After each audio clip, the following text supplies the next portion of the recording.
Things are gonna get crazy.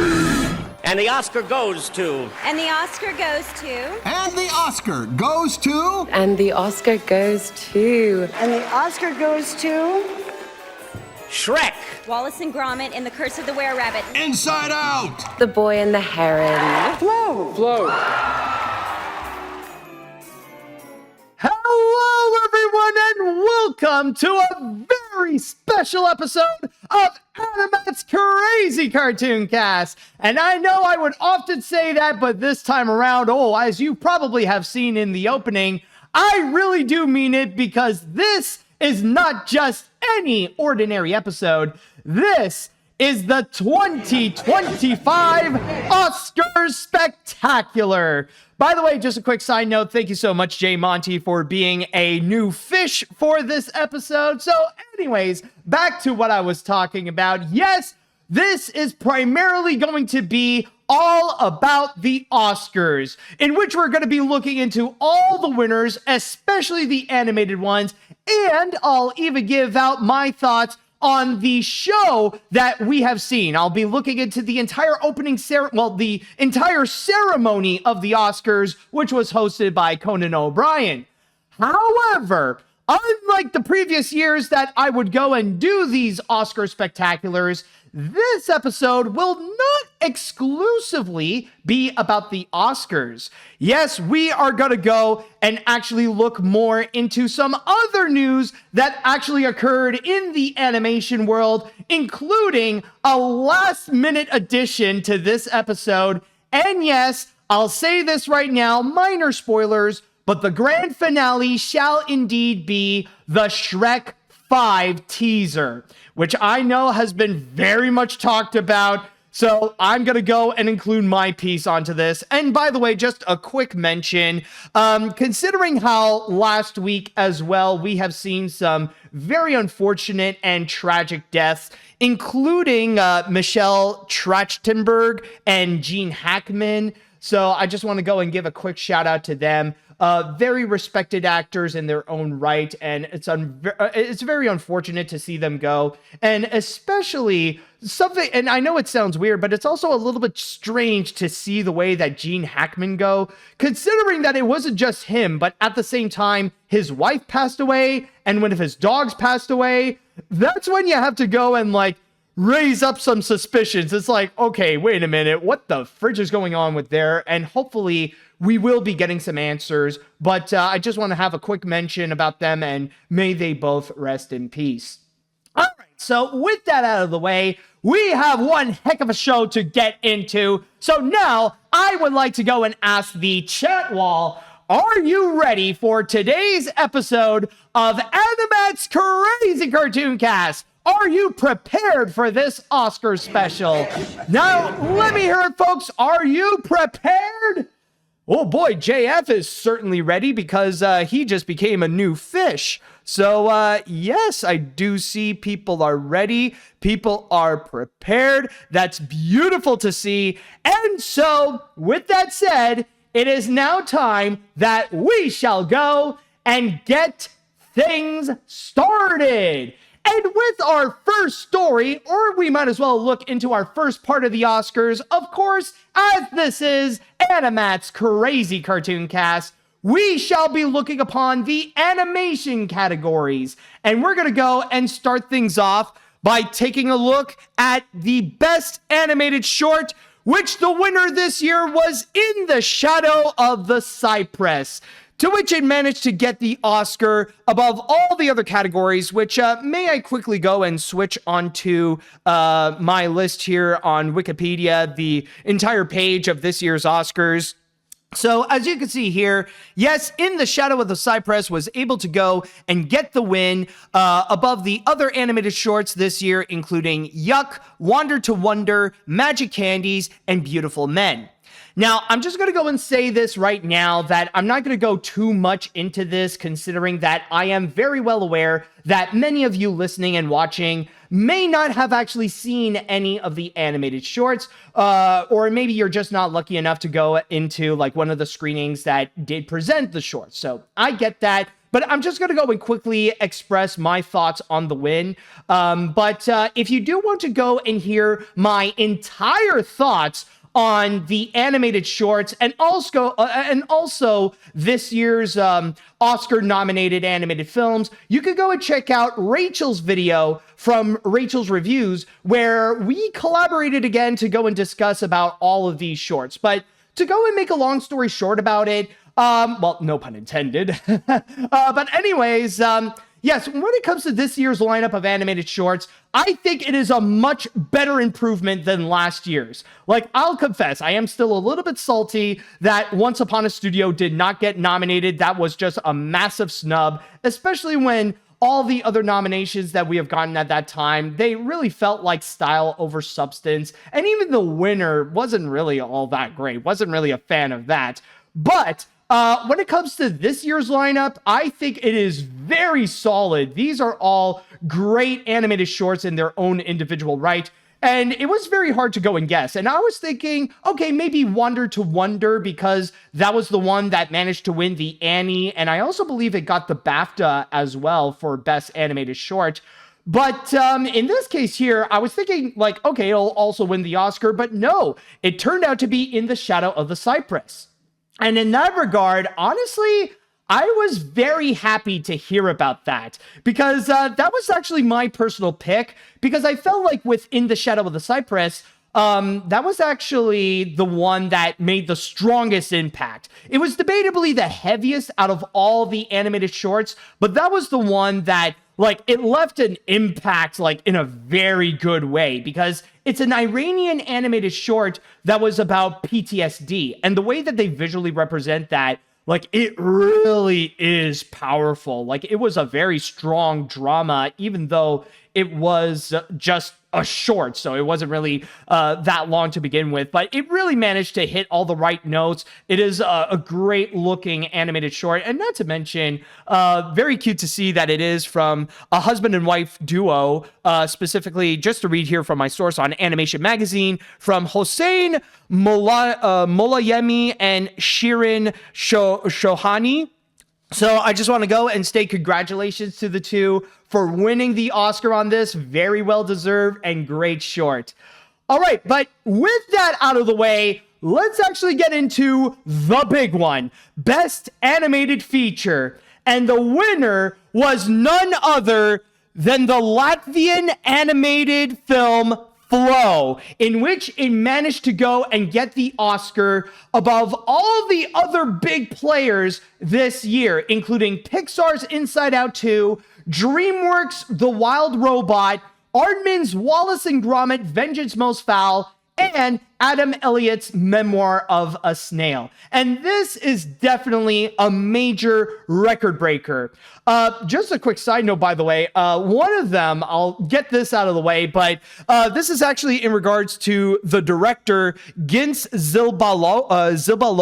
I hope I got his name right. But when it comes to Gins, he has now broken the record for being the youngest person to ever win the Oscar for Best Animated Feature, considering that, no joke, the dude is 30 years old, almost going to be 31. And it's kind of shocking considering that he is actually younger than I am. So that's already like a crazy thought right there. But on top of that, there are also many other awards and, well, records, I mean, specifically, that it managed to go and break. Not only was this the first time that a Latvian movie was nominated at the Oscars, but it's also the first time that it managed to win an Oscar. And on top of that, probably the most prominent of them all is the fact that Flow is the first ever true independent animated feature to officially win an Oscar for Best Animated Feature.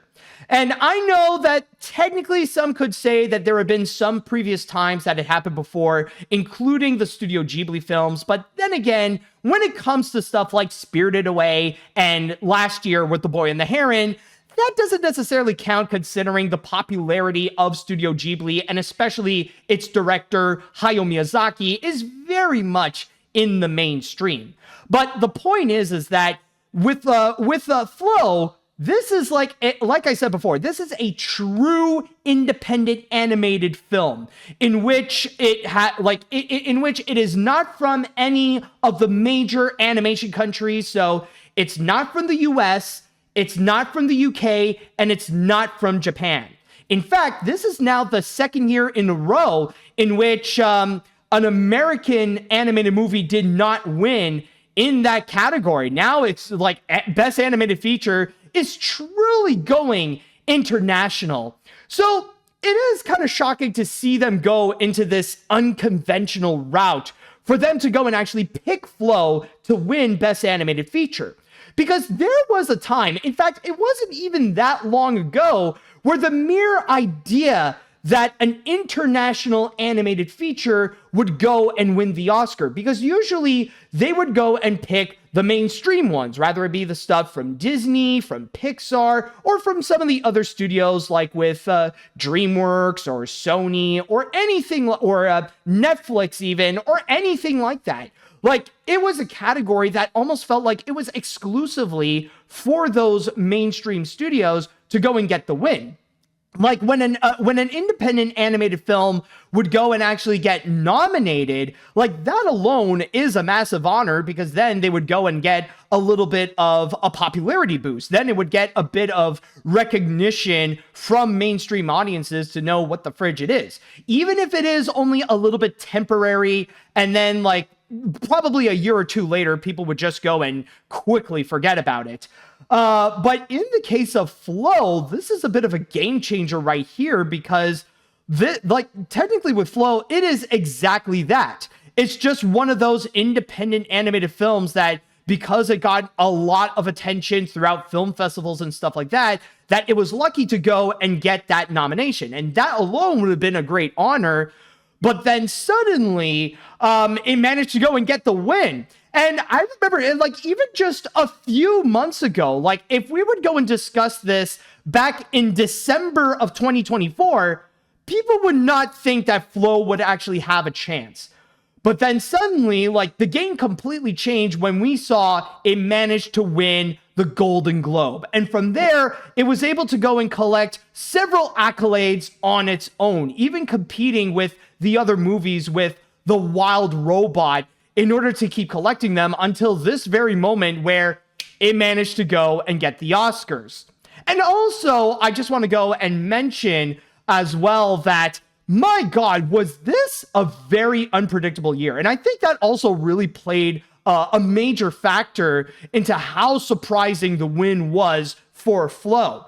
Considering that for the first time in honestly a very long time, it was actually very hard to go and predict who would ultimately be the winner, because like all the chances of every other movie, it was like all over the place.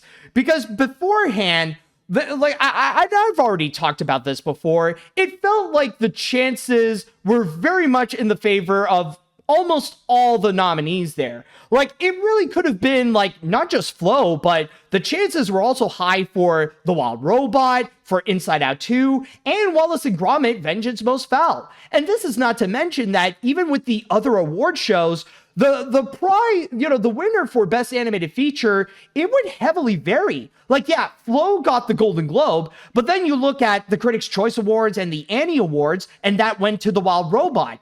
And then you look into the BAFTAs, and that was given to Wallace and Gromit: Vengeance Most Foul, which, let's be honest, is not really that surprising. And I'm just going to admit this, but honestly, low key, I did, like, because of that, I did want Inside Out 2 to go and win so that we would have a massive variety of winners. Like, imagine, like, oh, Flow would get the Golden Globe, then you got The Wild Robot that got the Annies, then you got Wallace and Gromit that got the BAFTAs, and then you got Inside Out 2 that got the Oscars, like, just to go and get that even split. But that's not what actually happened, though. But the point is that I'm trying to make is that it was very unpredictable to know who would be the winner and who people would want to go and see as the winner. Like, a lot of it heavily varies. Like, the only one I say that had the least amount of chance, honestly, would be Memoir of a Snail. It's a very solid film in its own right, but compared to the other nominees, its chances of winning were honestly unlikely. But still, though, going back into the discussion that I wanted to go and say is that with all of this, like all of these factors, it really made it very unpredictable and also a very competitive year for Best Animated Feature. So seeing Flow manage to get on top, it is very much admirable. And also, the key thing that truly does make this win so admirable is not just all the records that it managed to break. It's not just the fact that this is the first true independent animated feature to go and win the award, but it is also the fact that it managed to win by its own merits. Like, really, the only way that you could go and explain Flow winning the award is because the film itself is very good.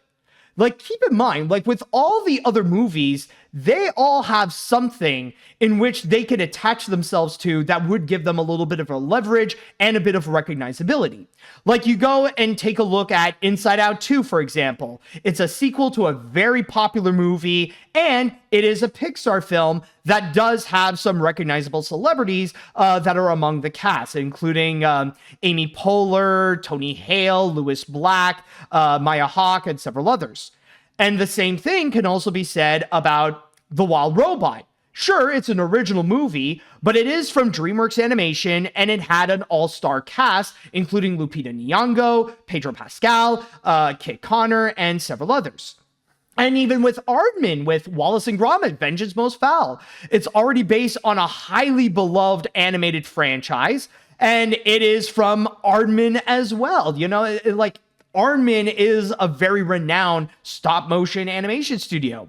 And I'll even say a bit of the same thing with Memoir of a Snail. It's the fact that, you know, it is from Adam Elliott, who does have his own following and some well-known credentials, like with Miriam Max. So there is some element of recognizability with Memoir of a Snail as well. Flow, on the other hand, does not have any of that. There are no popular names that are among the cast and crew, or in this case, just the crew, considering that Flow does count as a silent film with no dialogue, which technically it does also make it the first ever silent animated feature, or the first animated feature with no dialogue to ever win the Oscar for Best Animated Feature. And it doesn't have any recognizability from the studio whatsoever. So what Flow is offering, it's entirely fresh. So the reason why it managed to win is based, again, on its own merits. It's how the movie itself is. It's the fact that people went to actually see it for themselves, and based on the quality, that's the only way they could go and determine if it deserves to go and get the win.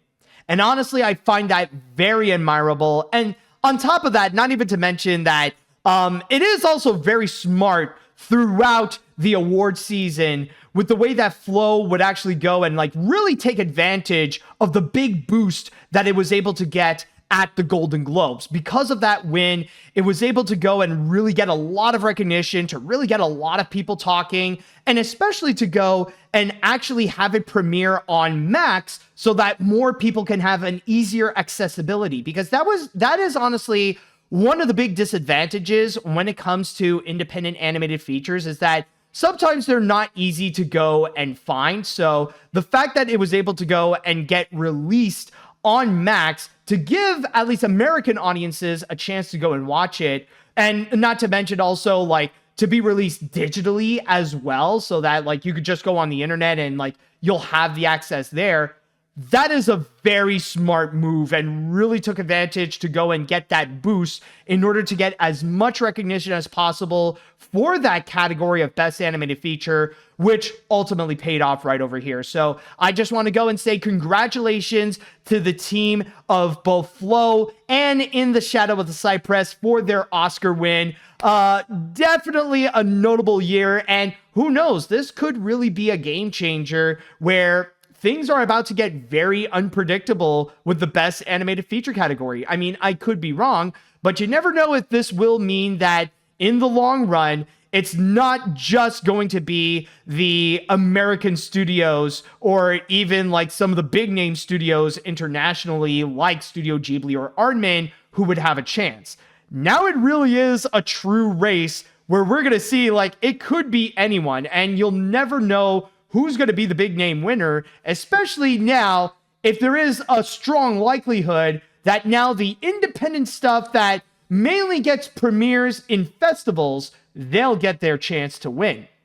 All right, so with that said, now I would like to go onto the chat wall, and I'd like to ask you all, how do you feel about Flow's win? Or also, if you can, how do you feel about In the Shadow of the Cypress winning Best Animated Short if you have seen them? Write down your comments onto your thoughts on the win for the animation categories. And at the same time, I just want to go and write down on the you'll poll never know right who's going to be the big here, name winner. so especially let's go now, and make things if interesting. there is a So, strong likelihood that now let me the ask you, independent do stuff you that think mainly gets premieres Flow in festivals, or they'll get maybe- their maybe chance not to that. win. All Better right, yet. So with that Are said, you now I would like to go happy onto the that chat wall, Flow and I'd like to ask won? you all, There we go. I think how that's a do better, you feel question about to go and ask, so Flow's I'll just put win? down Or yes, I'll put down also, no. if you can, how do So- you feel about In the Shadow yeah, of the okay, yeah. Cypress winning Let's go with this Best now. Animated Short if you have seen All right, them? so let's see what the write chat down wall your has to say. comments Oh, boy. onto your Man, I thoughts just looked on back the win 1 second and for now the suddenly, animation poof. categories. All and right, at so- the same time, let's see what we got I here. just want to go and write What down a on cra- and you'll oh, wait a never minute, know right who's going to be over the big here. name. Oh, wow. Sorry about that, folks. Oh, my God. Was I like... okay, I did not expect that I was like bouncing back and forth of like that, you know, like suddenly I had the audio going on at the same time. Hopefully you guys were hearing me. Like, hopefully that thing was not like, oh, wow. Oh, is it, oh, okay. Okay. No, okay. Hopefully we're back. Hopefully we're fine. Anyway. Oh, yeah. Yeah, okay. You did hear the echo. Okay, I was just making sure, but okay, I fixed the problem. Don't worry, folks. Okay, anyways, back to what I was saying. Yes. Anyways, in the chat wall. So, sorry for the technical difficulties there. Where was I? I felt like I lost my space here. Okay. While I was rooting for Inside Out 2 to win Best Animated Feature, this is a major win for indie animation and for Latvian animation. I love how these last three Oscars has broken up the Disney, DreamWorks, Sony, Oscars monopoly. Those studios really need to up their game if they want to win again. Though, seeing the teaser for Shrek 5, DreamWorks probably won't be hitting the artistic highs of the Wild Robot anytime soon. Oh, well, we're going to go and save those discussions for later, though. Anyways, I'll be honest, I have yet to see Flow just yet, but I am pleasantly surprised by this win. It's not every day that a small, independent animated film to become an awards juggernaut. Hopefully, if it inspires the people like me to check it out and inspire more people to keep an eye out for smaller animated films, let's see now. Okay, just want to make sure, double check. You know, I'm just a little bit like skittish. I was like, oh, hold on a second. Like, am I still good? Like, people still see me? Okay, anyways, back to where I was. Where was I? Which one was I reading? Where was I? Oh my God. I feel like I've lost my space. I don't know which one that I've read. Actually, I am so sorry. Man, I just feel like just jambled up so far. Anyways, what a crazy, unpredictable award season. I was not expecting Flow to win. What an upset. Feel bad for the Wild Robot and DreamWorks, though. I have yet to see Flow I have to see Flow when I get the chance. I have a feeling that the future of animated feature winners will be mostly international this time. I credit Guillermo del Toro's speech on animation and international voters from Golden Globe Awards and Oscars. This is something that I would call an underdog story, or in this case, undercat.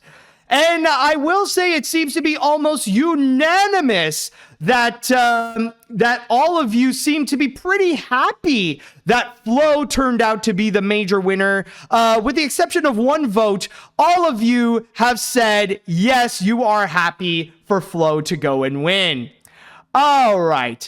Let's see what else we got here. While I'm way more of a wild robot stan, Flow's win in itself is insane. Not only is it amazing seeing a film with such a low budget win, but the fact that it's the first independent animated film to win is a big one.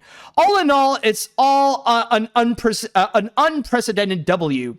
As for my usual next time on the Oscars predictions, I'm gonna go with either Elio or Nisa 2. With how unpredictable the race is nowadays, who knows what'll happen? You know, that is true. Honestly, I'm sure this is going to be like a discussion for next year or at the end of this year. But honestly, I don't know. I don't know about that, if that could legitimately happen. And the reason why I say this is because it's not every day that you see China go and actually submit a film at the Oscars. I'm sure it has happened over the years, but in this case, like, I don't know if I've ever seen an animated film from China be submitted to try to get a chance to be nominated. So honestly, for now, I'm just like, I know with Nisa 2's popularity, it is so massive. And like, we've already talked about last week how it's been like breaking box office records, and it is now officially the highest grossing animated feature in history.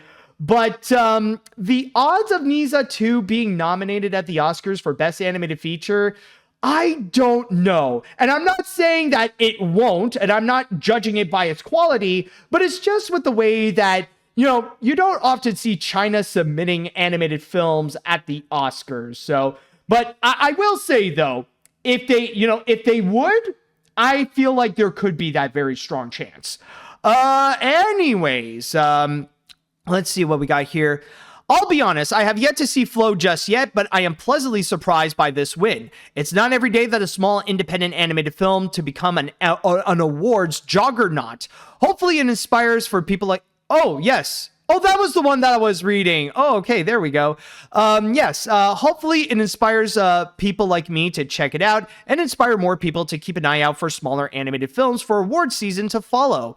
Hats off to Gins Zibalodis for being the youngest to get this reward and enjoying seeing him celebrate with some in and out afterwards. Yeah, that is cute. It seems like a little bit of a tradition for some that after they would get their Oscar win, they would just go to In-N-Out to get their celebratory meal.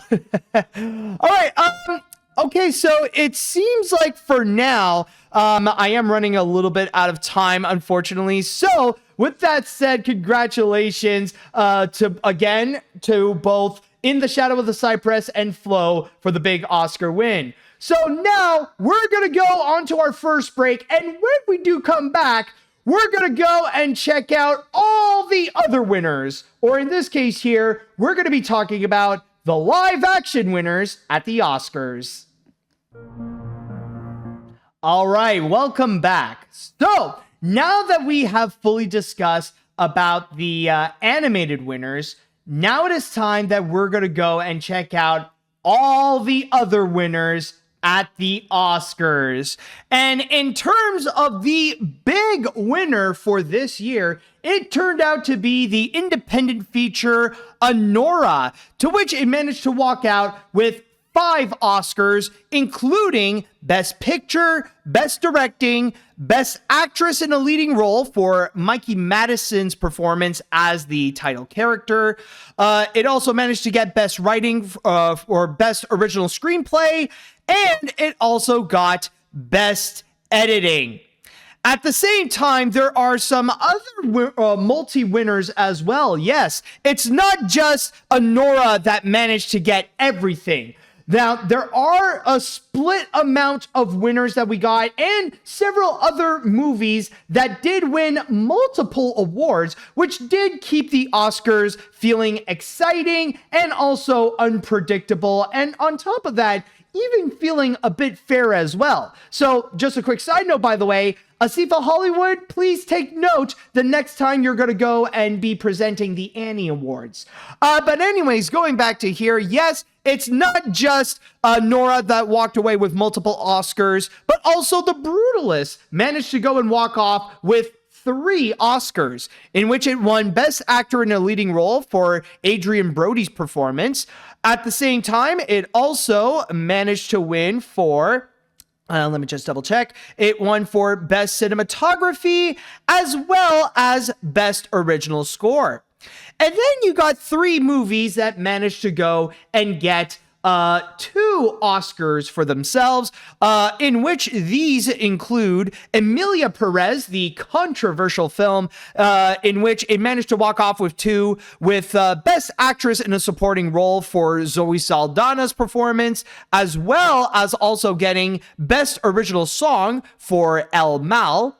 Then you also got Wicked, that got Best Production Design, as well as Best Costume Design, and Dune Part 2, which managed to go and get Best Visual Effects and Best Sound. Oh, by the way, it is also worth noting that going back to Wicked, when it comes to Best Costume Design, for the winner, Paul Tazwell, not only is he considered a highly respected costume designer, and people are so happy that he won, but it is also noted that he is the first black man to ever win an Oscar for Best Costume Design. Other winners this year, we do have several others. There are some that did walk off with 1 Oscar, which includes A Real Pain, in which it got Best Actor in a Supporting Role for Kieran Culkin's performance. You also got Conclave, in which it won Best Adapted Screenplay. I'm Still Here, which it won Best International Feature. No Other Land winning Best Documentary Feature Film. The Only Girl in the Orchestra winning Best Documentary Short. I'm Not a Robot winning Best Live Action Short. And finally, you also got The Substance, in which it won for Best Makeup and Hairstyling.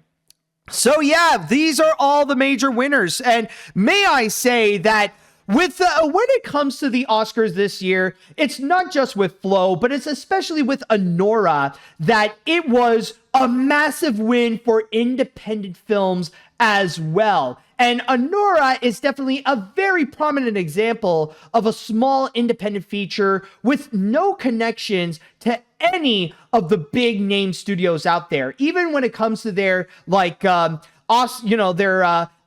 their Oscar side, their Oscar affiliates, technically, it ain't with Searchlight or it ain't with Focus Features or anything like that. It is like a true independent film. And the biggest proof of that is the major record broken by Sean Baker, who became the first ever person to win the most Oscars in one night with one project. In which, on top of winning Best Picture, he was the one that got the Oscar for Best Directing, for Best Original Screenplay, and for Best Editing. So he was in charge of all that. So yes, he was the editor, he was the writer, he was the director, and he was one of the producers. And from there, this is a record no one else was able to go and get. Now, there have been some people who did manage to go and get 4 Oscars in one night, which Walt Disney is certainly one of them, or is probably the only other one who has done so. But no one has ever done that with one project alone. And the fact that Sean Baker was able to go and do so, it is absolutely quite a feat. And I know that I've already seen in the chat that a lot of people were just happy over the fact that, hey, we don't care who it is. Maybe some of you have not seen Anora, but hey, at least it ain't Emilia Perez. And honestly, I find this so fascinating. I think that's honestly the most intriguing part about this year's Oscars is that technically we were actually very close to actually getting Emilia Perez to come out as the big winner.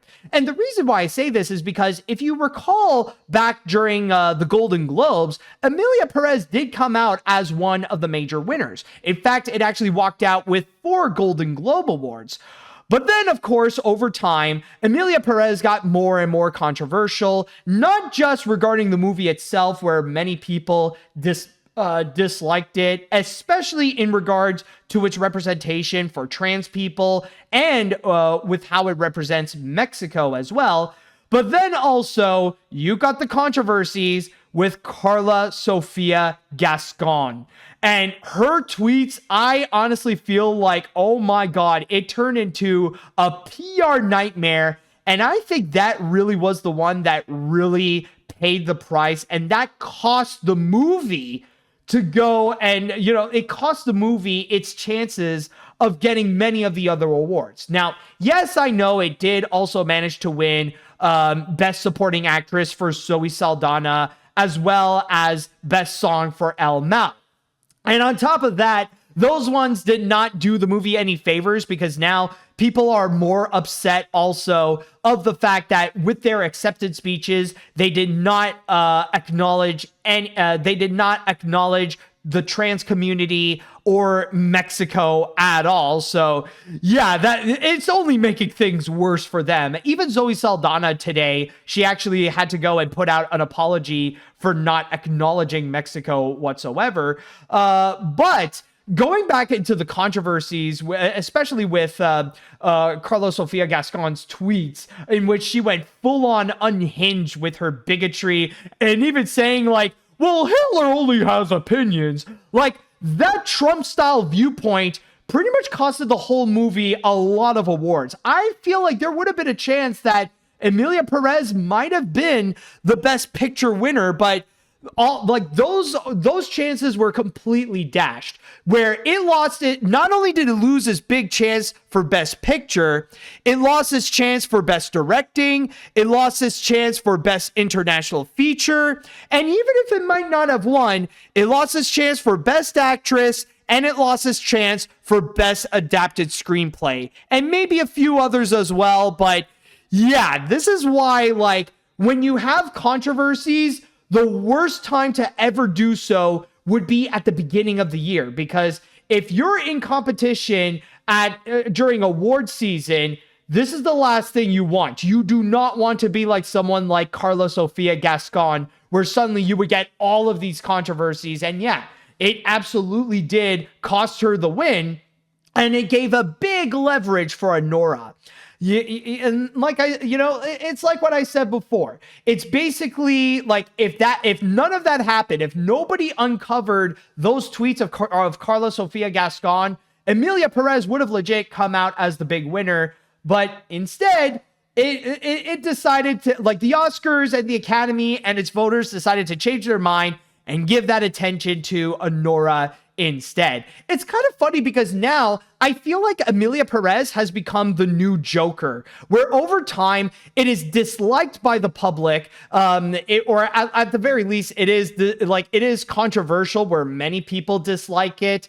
And it was like a strong competitor at the Oscars, where it got the most nominations out of every movie of that year. But ultimately, it only walked off with 2 awards, one of which is for acting and another one for music. Now, it might be a little bit different than how Joker went, but we're kind of seeing a bit of the same story here. But anyways, going back to the other nominations, by the way, we have seen a lot of significant wins. And on top of that, a lot of great speeches as well. Like, their accepted speeches. I actually do have a few that really do stand out. And I think one of the best ones easily is actually the first one with Kieran Culkin winning Best Actor in a Supporting Role, where he would go and share his story about winning his awards that he has gotten over time and how much he wants children with his wife. And that the previous award that he won, I forgot which one it was, but he was able to go and get his 3rd child.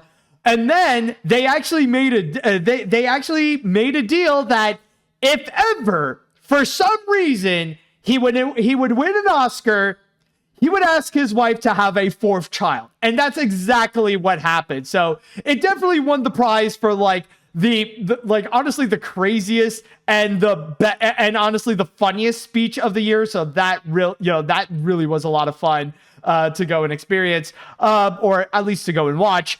And then you got Adrian Brody, which I do believe actually managed to go and break the record for the longest accepted speech. Now, I'm not sure if it's the longest accepted speech ever, or if it is like the longest accepted speech for Best Actor in a Leading Role, but yeah, considering that he did manage to stop the musicians from playing so that he would go and have his speech, so that he could go and continue his speech. Yeah, it was, it definitely took a while, but the Adrian Brody speech, honestly, like, it was another very solid one as well. And I think he did stop the music, like, at a very good time. Like, he was able to go and actually, he was able to go and articulate some very good causes as well. And also like a very strong peace message that he was able to go and bring out, like calling out hate, calling out anti-Semitism, calling out a lot of the hate speech that has been going on in this world. So honestly, that was also a very solid one. But I will say that if there is another powerful, or what I would say is the most powerful accepted speech that I've seen, well, it's no surprise it would often happen here, but it's for Best Documentary Feature with No Other Land. And in case you don't know, No Other Land is a documentary film that talks about the war in Gaza. So it would discuss about the issue with the way that Israel is treating Palestine. And it actually is from two filmmakers, or at least two of the filmmakers. One is actually Palestinian and the other is from Israel. And both of them actually did put out a strong comment in regards to the current status of what we are seeing right now with both Israel and Palestine, and that even though they are from the two opposite regions, they both agree that this war absolutely needs to end, and also not afraid to go and call out the people who are causing the war, like Netanyahu, and even calling out the United States, pretty much saying how useless that they have been. Now, I know some people could argue that when it comes to the US, they've always been useless when it comes to the war happening in Gaza, especially. But now under Donald Trump, like, they are more useless than ever. So that was a very powerful speech that they did put out. But I will say, however, there is a bit of a flip side as well, where I do have one that I have to really criticize, and that is in regards to Best Sound. Now, it's not necessarily what's been said that I criticize, it's the way the Academy actually handled it, because it went to Dune Part 2, and the guys were giving out their accepted speeches, and then, no joke, there was literally one guy that was about to say something, and then the Academy was bursting out the Snow White music. So it really was a moment that was like,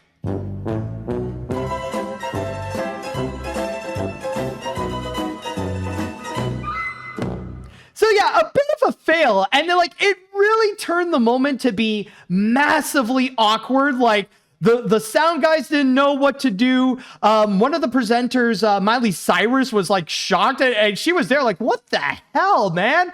And at that point, everybody decided, okay, well, I guess you got to move on. And since they played the Snow White story, that's when they had to bring in Rachel Zegler and Gal Gadot to go and present Best Visual Effects. I mean, I love Snow White. At least I do love the animated version of Snow White, but that use there was pretty bad. It was absolutely awkward to hear about, to hear that song when the accepted speech was clearly not done. But anyways, just to quickly go back into the other winners as well, honestly, like, there are some that I was a bit surprised that I was thinking, or I was honestly hoping that with The Substance, that maybe it could be the next Get Out, and we would see The Substance actually getting another prominent win, or a prominent win. Like a lot of people were hoping to see Demi Moore actually winning Best Actress in a Supporting Role, but unfortunately that did not happen. But hey, it did manage to get something, and it did get Best Makeup and Hairstyling, which honestly, I don't really blame, like it definitely deserved it because that movie is absolutely wild, especially with those effects. And then, of course, one that is obvious and honestly a great one is Wicked, winning both Best Production Design and Best Costume Design because it definitely is a beautiful looking picture, especially like the aesthetic of everything. It definitely rebooted Oz in a magical way, especially seeing the win from Paul Tazwell getting Best Costume Design. Definitely a great highlight at the Oscars. All right, so anyways, with that said, by the way, congratulations to all the wins at this year's Oscars, and hopefully we will see more of these great moments occur in the next Oscars to come. So with that said, now I would like to pass this on to the chat wall, and I'd like to ask you all, what did you all think about this year's winners at the Oscars? Are there some surprises for you? Are there some that you're really happy about? Are there some snubs that you'd like to address? Let me know what you all think. All right, let's see now. Okay.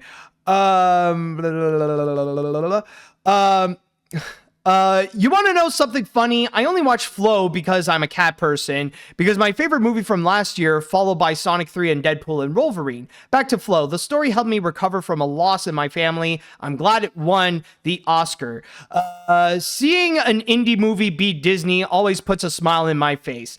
Oh boy, oh god, one of those people. Like, just go, like, just lay off the Disney thing, because honestly, I'm just saying that's a bit cringe right there. But anyways, by the way, AniMat, remember when you asked what it takes to maintain your black card? Just don't support Drake or Trump. Sounds easy enough. Anyways, let's see what we got here. I'm honestly happy with most winners. Seeing Anora win was definitely a big win for independent movies. I'm also happy that Wicked got a couple of wins. However, like others, I'm upset Emilia Perez won 2 awards. I love Zoe Saldana, but I wish something else won. That was a dumpster fire. I mean, I get it. Yeah, with Emilia Perez, there is definitely a massive hatred, but I feel like with the patterns that we have been seeing with award shows, that considering that most of the ones that are like Best Original Song and Best Supporting Actress, they did go to Zoe Saldana, they did go to El Mal, so I guess it was inevitable that the Oscars would do so as well.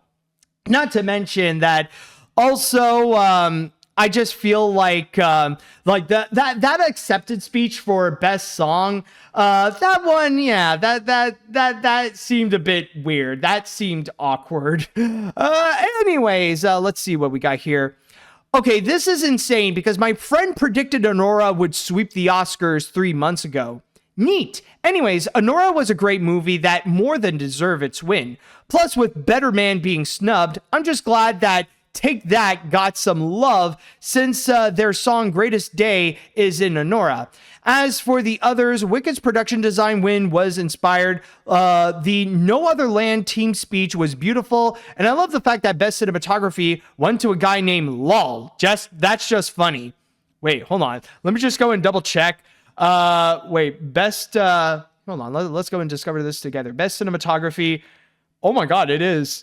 That actually, oh, hold on. His name is actually Laurie Crawley, but apparently he decided to go with Lol Crawley. Yeah, that is true. I did not notice that, but yeah, that seems to be the thing. I will say, though, there is like one snub personally for me.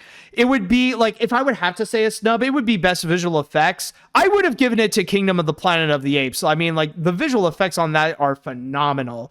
But I mean, like, not to say Dune Part 2, Dune Part 2 doesn't look good. I mean, like, it definitely looks fantastic. And I know that as a Montrealer myself, I should be supporting Denis Villeneuve's stuff, including the people working on the visual effects there. But honestly, I just really liked the look of Kingdom of the Planet of the Apes. All right, anyways, going back onto here now. Let's see. Right out of the gate, this is probably the best Oscar show in years.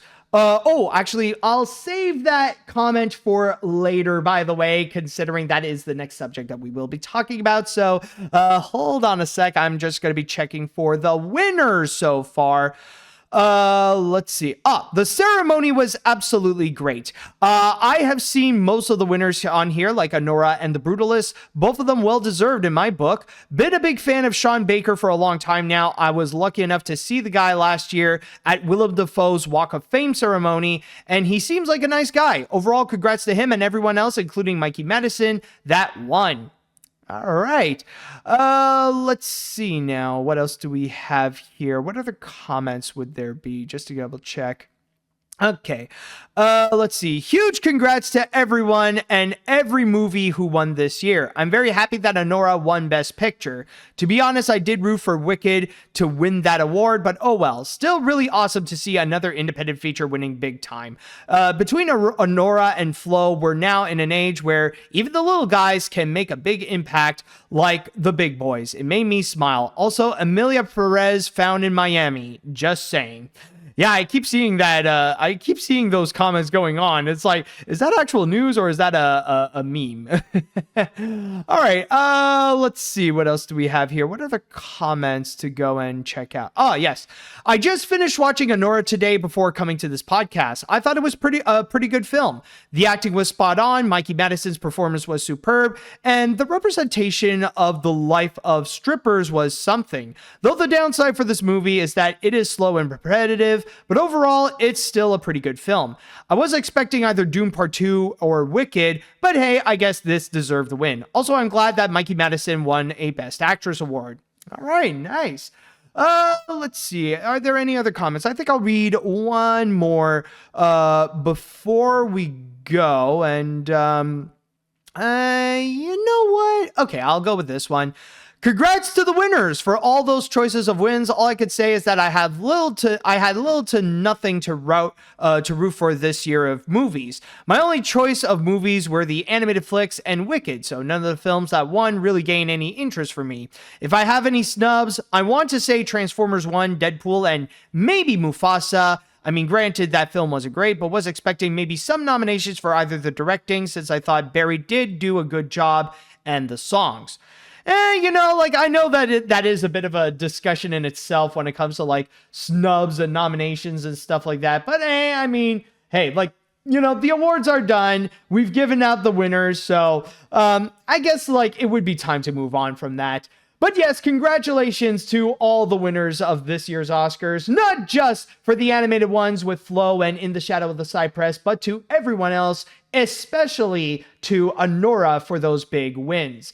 All right, so we're going to go on to our next break, and when we do come back, there is one more discussion I would like to go and have in regards to the Oscars, and that is about the ceremony itself. So we're going to be right back, and we'll return with a little review of the show. All right, welcome back. Now, when it comes to our next story, well, it's not necessarily discussing about any of the news going on or what happened in terms of the winners and the awards and stuff like that. I am actually going to be doing a little bit of a review in terms of the show itself. Yes, we're going to be looking into the Oscars ceremony, which was hosted by Conan O'Brien. And one thing that I just want to say immediately is that it was honestly shocking to watch this, because I gotta say that this has to be the best Oscar show that they put up in a very, very long time. Now, I know that when it comes to the Oscars, especially in recent years, a lot of people would want to go and actually check it out to see what disaster may go and unfold. Because we have seen a few of those in which we have seen that when things might go wrong, it could go like disastrously, and it would become like the highlight of the year. Rather it be opening up the wrong envelope for Best Picture, or if they would go and, or you would have like Will Smith slapping Chris Rock on the stage. Like, you would get that insane moment occur. So there are those times that, in fact, some people would watch the Oscars specifically to see if that moment would happen, especially when the show itself, especially lately, they haven't been, well, that great to begin with. A lot of it feel like, and when it comes to the boring stuff, or when it comes to the things that, they go naturally or they go as planned, they would generally be boring and they feel like they're corporately manufactured. It doesn't seem that interesting. Even with the previous years with Jimmy Kimmel, like, I thought he was fine, but he wasn't really the most memorable guest. Like, he didn't leave that much of an impact. Like, his role as a host was honestly passable. But then you got Conan O'Brien. When he stepped in and added his personal charm, his style of comedy onto the Oscars, oh my goodness, was it next level. Like, I'll even say the whole opening bit was just fantastic, and it really got me hooked to see what's going to be unfolding. Because honestly, like, that whole bit, like, honestly, he was great with his comedic material when talking about what got nominated and even the recent events that would occur. Like, they were definitely fun. And especially one of the biggest highlights was his moment with Adam Sandler. Like, when you got that Adam Sandler cameo and, like, he stepped in, like, presenting himself, like, just dressed, like, with Sandler dressed up so casually and just making things awkward, like, just making things awkward for everyone. Like, that, I will admit, that was a lot of fun to go and watch. And, honestly, I just realized, like, I don't know why it just popped into my head now, but I just realized I think that might have been a bit of a jab on the recent controversy with the way Donald Trump and JD Vance handled the Zelensky meeting. Like, since there was one random douchebag that asked Zelensky a question of, like, why aren't you wearing a suit for this occasion? Trying to, desperately trying to make Zelensky look bad. But I think I just realized that was a little bit of a parody of that moment. I mean, I could be wrong, but it's like, oh, I see where you're going with this. That is actually shockingly clever. But yeah, so already you got that opening that immediately got the hook there. And not to mention, like, that wasn't the only time. There was even one moment where Conan did make a joke against Trump, talking about Anora, that finally, that film is great. Like, it's great to see an American actually standing up against powerful Russians for once. So yeah, and that got massive applause from the audience at the Oscars right there. So, like, of course you did get that little moment. But overall, I gotta say, with Conan O'Brien, he has been the best Oscar host that we've had in such a long time. And I really do hope that he will be coming back for the next Oscars to come. Like, if they would bring him back for next year and stuff like that, I'd be so down. So, like, already we do see that Conan really has what it takes to be an Oscar host. So yeah, if they want another great show, they better bring back Conan.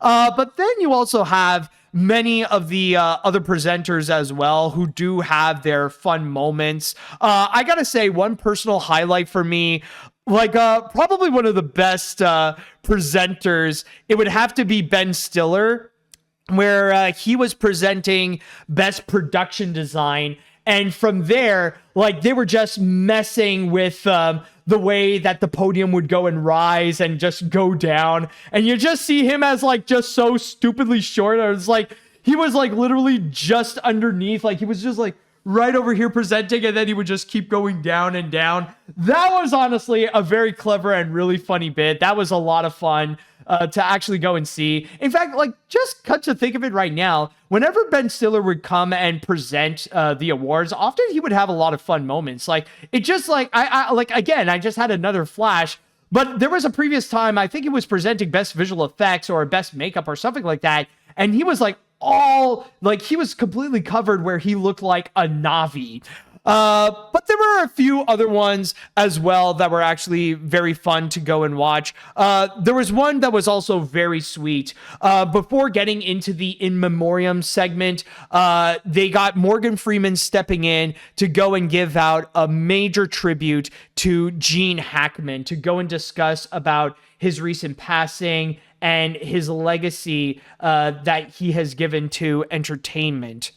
But then also, one thing I do want to mention is actually in regards to the performances that you got little musical segments that actually did occur. And this is one thing that I got to say that it was my biggest surprise. This was my big shock that I did not expect. But it is true that we did not get any musical performances from the songs for Best Original Song. Like, this would usually be a tradition where every year you would see them go and actually do a performance where, like, from time to time, someone would come in and they would perform one of the songs for Best Original Song. But this year, they did not do that. And maybe it's because it's just me and it was already previously announced before and I didn't hear about it. But yeah, like, it's kind of weird to see that this did not occur. And it only happened when I saw Mick Jagger stepping in to go and present Best Original Song. And I just realized, oh yeah, that is true. They didn't do any of that. But then again, I guess, like, this could be another thing that Emilia Perez consequentially made to change things up at the Oscars, considering that not one, but two of the songs are from Emilia Perez. I guess some people would be upset if we saw them actually performing some of the songs or actually presenting how the songs actually are, considering that the musical numbers of Emilia Perez are another aspect of the movie that's been heavily criticized. So in that regards, I get it. And I get, like, again, I think this is my theory, but I believe this might be another thing that with Emilia Perez, that might have actually caused it to change things up with what happened at the Oscars. However, though, that doesn't mean we didn't have any musical moments that did occur during the show, especially the opener in which we actually got this moment, the opener in which not only did they pay tribute to to Los Angeles and what recently happened earlier in the year with the LA wildfires. Excuse me for a sec. Sorry, I felt a cough and it was about to get out. But anyways, so on top of that, we also got a Wizard of Oz tribute with Cynthia Evero and Ariana Grande. Is it Cynthia Evero or Evero? I don't know. I hear both versions, so I'm not sure. But anyways, going back to what I was talking about, yeah, they had a whole Wizard of Oz tribute in which they sung all the songs, where they sung at least the main popular songs from the three big adaptations of The Wizard of Oz. So you got Somewhere Over the Rainbow that Ariana Grande sung, and then you got Home from The Wiz that Cynthia wrote. Okay, so apparently the chat wall is saying it's Cynthia Erivo. Okay, Cynthia Erivo. Okay, I gotcha. So Cynthia Erivo was singing Home from The Wiz, and then finally both of them together were singing Defying Gravity from Wicked. So thus we got the holy trinity of Wizard of Oz, of major Wizard of Oz adaptations. But you know what's funny though is that I feel like it feels like this major coincidence, but I feel like the Oscars had a massive moment where, like, a significant part of it is like a tribute to the Wizard of Oz in general, or at least the whole franchise of it. Considering that you do have, like, not just that big opening, and of course you got the wins for Best Costume Design and Best Production Design, but there was also one additional moment that is this Wizard of Oz style tribute, and that is in regards to the tribute to Quincy Jones, considering that there was Oprah Winfrey and Whoopi Goldberg, that they stepped in to say a few words in regards to Quincy Jones. And then we see a performance from Queen Latifah singing another song from The Wiz, which is Ease On Down the Road. And on top of that, after the award show was done and after Anora managed to go and win Best Picture, the credits, the song that they were playing in the credits, it wasn't this medley of all the different popular movies and stuff. They were actually playing Can You Feel the Brand New Day? So you got another Wiz song playing. So it's kind of crazy to see, like, how like I'm sure it's like a coincidence, but like with Quincy Jones and Wicked, like it all accumulates to like this major Wizard of Oz tribute. Like that really got the spotlight, funny enough. But then at the same time, there is also one major musical number, and that is a massive tribute to Michael G. Wilson and Barbara Broccoli to go and celebrate the big anniversary of James Bond. And then you got like this medley performance from Lisa, Doja Cat, and Ray singing some of the songs from James Bond, including Live and Let Die, Diamonds Are Forever, and Skyfall, to go and give that major tribute. And and that's another like significant coincidence right there, considering that that is another part where I feel like considering the recent events, we are going to be entering upon a new chapter in the history of James Bond, considering that at least I think it's either the whole franchise or the film franchise, one or the other. Like now it got completely bought off by Amazon. So now it's going to be in the hands of Jeff Bezos to go and handle what's going to be happening with that franchise right there. So I know it's like, that's like a whole debate in itself, if rather that's a good thing or if that's a bad thing, but I guess we'll see with how that goes.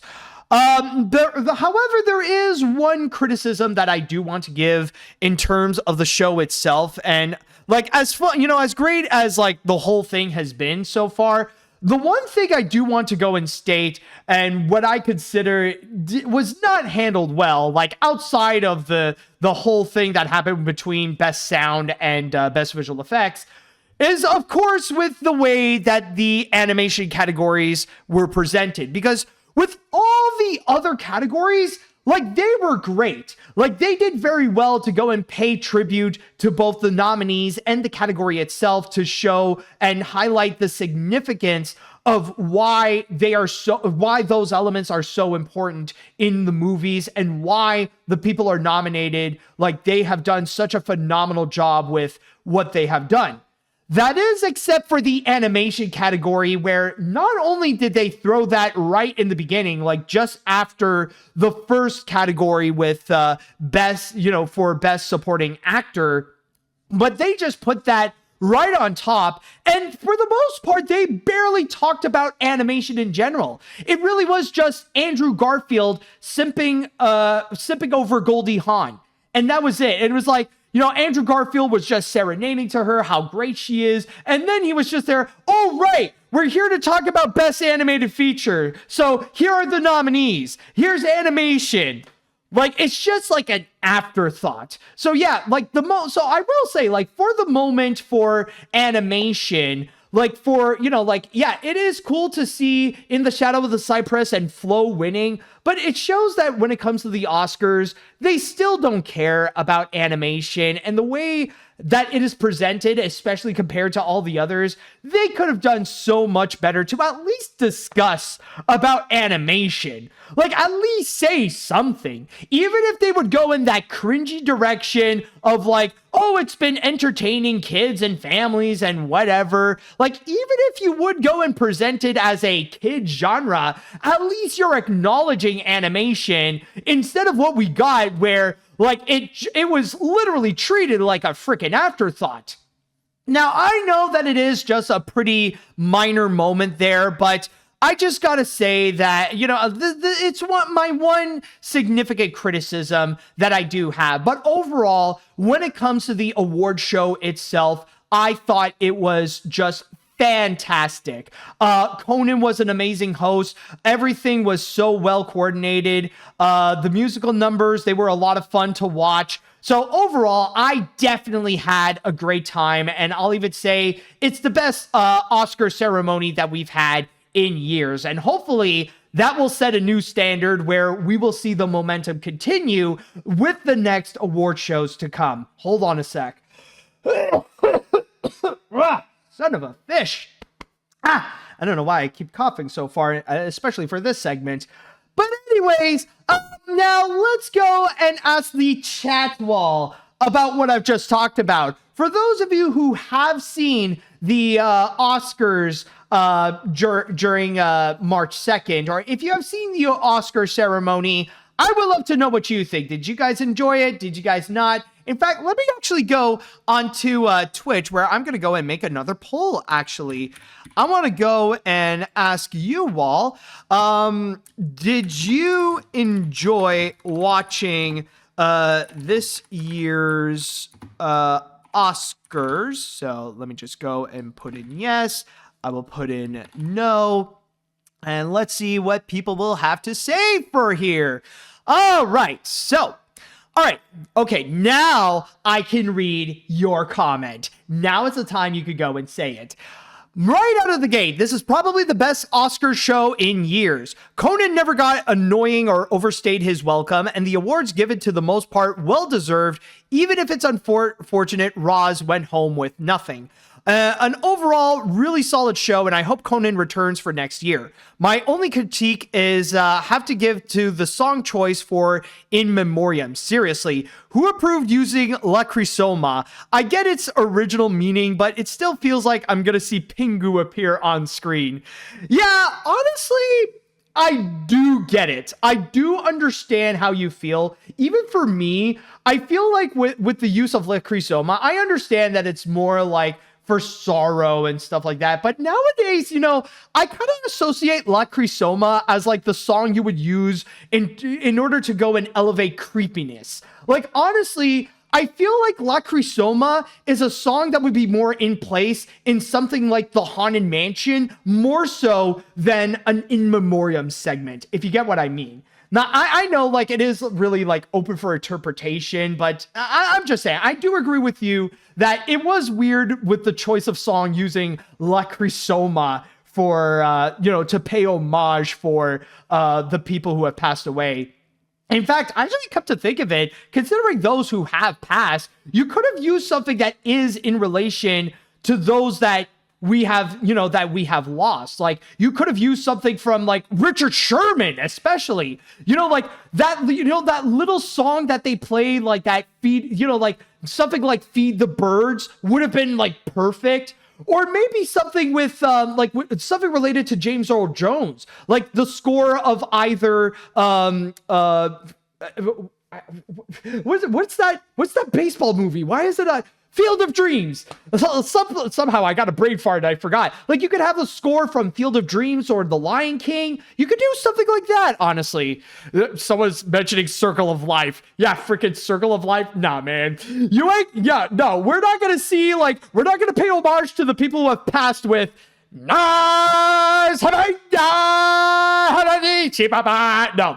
that don't work like that, dude. Okay, anyways, let's see what we got here. I had my skepticisms, but this was the best Oscar ceremony in years. Not only was Conan hysterical, especially his bit about Carlos Sofia Gascon, but Ben Stiller's joke was really clever. The Bond tribute was a lot of fun. Plus, I doubt I'm alone, but Margaret Qualley also looking fine. Yeah, I mean, I'm not gonna lie, you do have a point there. And the In Memoriam was done very well. And now we remember the show's wisest pros, Chalamet! Refusal to do so will result in disapproving Lithgow's face. Yes! Oh my god. Oh, there's a lot of great meme material. In fact, the whole bit with Adam Sandler, I'm already starting to see that being used as a meme. And by the way, I do want to say, well, it looks like we do have a little bit of a repeat, but it is almost unanimous, with the exception of one vote. Apparently, almost, just about all of you have said that, yes, you did enjoy the Oscar ceremony of this year. Great to see.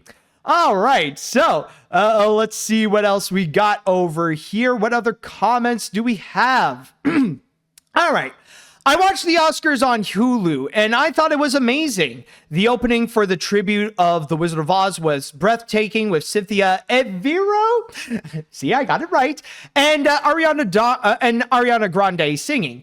The James Bond tribute was something, even though I'm not a James Bond fan, and it was heartbreaking that Gene Hackman passed away. And wait, Donald Sutherland died as well? And also rest in peace to James Earl Jones. Everything about the ceremony was the best, and I want to see more of next year's Oscars, if it does any good, at least. Exactly.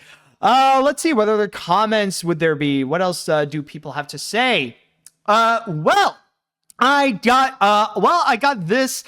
Say this was indeed a fine show this year. Possibly the best one I've seen yet. I mean, granted, I thought I completely missed out the opening. When you live in Texas, always know that time zones is completely different, like 7 is 6. But still, the host, the performance, and thankful speeches, wonderful all around. Also, Ben Stiller. Maybe one offensive controversy, but not enough to sour the moment. Hope they keep up for that next year. Maybe, I can't promise that. You never know. But one thing I will say, yes, one thing I do want to add, I almost forgot about it, but it's also very nice to see them pay tribute to the fire people or to the firefighters of Los Angeles, to go and pay respects, even giving out reminders to go and donate, to go and help the people of Los Angeles affected by the wildfires in January. That was also a very nice moment. Anyways, let's see now. AniMat's, the true star of this year's Oscars is not Conan O'Brien or Ben Stiller. It's Sandworm of Arrakis. In fact, I'm almost certain that even Conan himself agrees with that, especially since Sandworm is actually capable of playing the harp. Yes, and considering that the Sandworm did actually graduate from Juilliard. Yes, that's also another thing. And honestly, that's another great statement as to how this award show was so great. Because usually, especially recently, whenever they would try to do these costume characters, like usually those jokes don't really work out well. Like, I remember it was probably like a few years back or something, or a couple of years ago, when they wanted to do like a whole costume bit with Cocaine Bear. And that was during a time when like Cocaine Bear kind of like passed its popularity. Like it wasn't that, like people weren't really talking about it anymore. And now them doing a Cocaine Bear joke, it didn't really work out. But the way they handled the Sandworm bit, honestly, that was great. Like that was actually a lot of fun. And it kind of adds like that Muppet style humor. Like that was honestly great, especially like even when bringing it back, that was honestly a lot of fun. All right, let's see what other comments do we have. I think I'll read, like, considering the pacing of this, I think I'll just go with one more comment, and then we're going to move on to our next break. I definitely think this is the best Oscars ceremony in a long time. Conan O'Brien was the best host in recent memories and was hilarious. The James Bond tribute was nice, and all the Wizard of Oz performances were great. And honestly, if Brian comes back to host next year, I would be down for it. All right, absolutely great. Okay, so with that said, that should conclude our discussion about this year's Oscars. But don't go anywhere, folks. We still have a couple of more stories to go and discuss, including this one, where after we come back from our break, we are going to go and talk about some breaking news, something that actually broke out just before I got things started with this episode. So tune in, and we will be discussing about, well, unfortunately, something did get canceled. And no, I don't mean a person, I mean a project. Welcome back. Now, considering that we finished all our discussions about the Oscars, we do have a couple of additional animation news to go and talk about. And this one just came right out of nowhere. Like, I was about to get things ready for the show, but then suddenly this just appeared. And I was about to go and discuss about the trailer of Lazarus, which is going to be the next anime brought to us by the creator of Cowboy Bebop. But then suddenly this appeared, and I'm like, okay, you know what? I think we do need to go and discuss about this. And honestly, this will suck, considering that I know there have been a lot of people who were anticipating for this. But I will say this feels like something that we really should have seen this coming. And unfortunately, we have just witnessed Tiana being canceled. And when I say Tiana is canceled, by the way, I don't mean that, oh, what did Tiana do? What did Tiana say? Did she go like, is she like the next Carla Sofia Gascon? Did she tweet out some like unhinged bullcrap? Like, did she come out as like a Trump supporter? Did she come out as like pro-Israel or pro-Russia and stuff like that? No.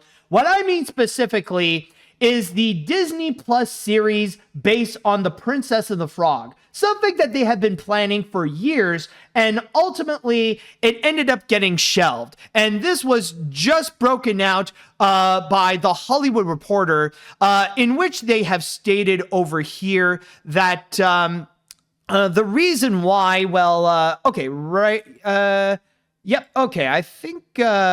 I think it's right over here. So it states here, reading from my source on The Hollywood Reporter, sources close to the streaming series say that despite the best efforts, including several changes to the creative team, Tiana ultimately could not get to where it needed to be given production costs. So apparently it really is because of the budget and because of like several ideas of what they want to try to do with Tiana. Ultimately, it just did not work out to the point that they have to go and ultimately let the project go. But on top of that, they even mentioned that apparently in the Vancouver division of Walt Disney Animation Studios, things have been not going well in there as well, especially when there was another project that they were working on that ultimately got canceled alongside Tiana, where it even states here, a spokesperson confirmed there will be some layoffs in its Vancouver studio as a result of this shift in business strategy. In addition to the Tiana series, the studio is also scrapping an unannounced feature-length project that was set to go straight to Disney+. And by the way, I should have mentioned this before about this business strategy. Well, the thing is that Disney decided that when it comes to Walt Disney Animation Studios, they're not going to go and try to make long-form streaming content. So they decided that for Walt Disney Animation Studios, they're pretty much going to do the same thing with Pixar, where they're going to scrap their ideas in regards to making long-form series or making any projects that would specifically be for Disney+. Now, I know this does suck, but don't worry, there is a silver lining to this, because there is a Princess and the Frog project that Disney is currently working on in the hopes that maybe it could redeem for the fact that we're not going to be getting Tiana. So just to go down here, it actually did state, let's see now. Is it? Oh, yeah. Okay, it's this one right over here. The animation studio is said to be developing a separate short-form special inspired by The Princess and the Frog, which is currently in early development.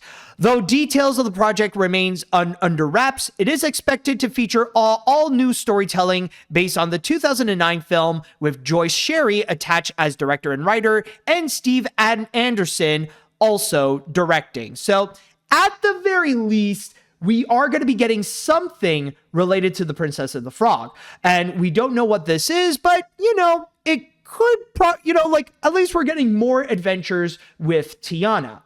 And honestly, I understand that this really sucks. And this sucks for me as well, because, I and many other people were really looking forward to not just this series in particular, but just more Princess and the Frog, because that really was a movie that has a lot of great potential that you could really expand on, that you could do so much more with it. And I mean, it's already a step up that Tiana finally did get her own attraction with Tiana's Bayou Adventure by just swapping out Splash Mountain and giving her own unique little adventure right over there. At least that, that's nice. That is something. And I mean, technically, we still have Splash Mountain. We just don't have the Song of the South theming. But still, though, this Tiana series was something that for the longest time, ever since the beginning of Disney Plus, people were looking forward to it. People want to see more Tiana, especially considering that she has been considered to be a very strong and very inspiring role model, especially for kids and especially for the Black community, that that now there is some legitimate and proud Black representation that they can look up to, and especially with a strong character like Tiana. Now, I know that it is kind of weird for a white guy like me to go and say, I know that's not necessarily my territory that I should be going in, that I should be discussing about. But I just wanted to go and express that I understand how Tiana is a very inspiring figure. But at the same time, people were just looking forward to especially seeing Tiana, just being her human self and seeing more opportunities where she could be on additional adventures and stuff like that. Especially when one controversial aspect of The Princess and the Frog is that, well, Tiana rarely shows up as a black woman, and instead she's mostly a frog throughout the picture. But still, though, so at least with Tiana or the Tiana series, that would have been something that we would see more Tiana as a human, where she would be experiencing life and stuff like that. But unfortunately, it looks like those plans have been scrapped. And I will say this, to be very honest, I feel like this is something that we should have seen coming. This is like something that we should have seen like a while ago, that this would have occurred. It's like, honestly, the real surprising thing is how late this announcement actually was. And that is especially in regards to Disney's big strategy, where they're backing up from trying to fill Disney Plus with so much projects and have all the other studios to go and make as much as possible. It's very much similar to what we have seen with what they did with Pixar, which they wanted to go and have them make as much Disney Plus content as possible, or Disney Plus projects. But since they decided to back out, they decided to go and lay off a whole bunch of people and decided to go and cancel a whole bunch of Disney Plus projects as well, because it's no longer necessary. And I guess now we're seeing the same thing with Walt Disney Animation Studios, because they were on the same position where they were just filled with many projects that they wanted to go and do for Disney Plus, or that they were asked to do from the big company itself. And from there, they were ready to do a whole bunch of things. And a great example is with Moana. Moana was supposed to have a prominent series of her own. She was supposed to have a long form series, but then Disney decided to go and completely change the production, where we end up having what we know today as Moana 2. And say what you will about Moana 2, but the strategy did work. Moana 2 did come out as a $1 billion hit at the box office. So, hey, it did. Well, technically, for the corporation, it managed to work out for them. But then we do have all the other projects that Disney Animation was supposed to do for Disney Plus. And considering that now they're fully backtracking on it, they decided to go and cancel those projects altogether, which includes the Tiana series, which is very unfortunate. But again, we should have seen this coming.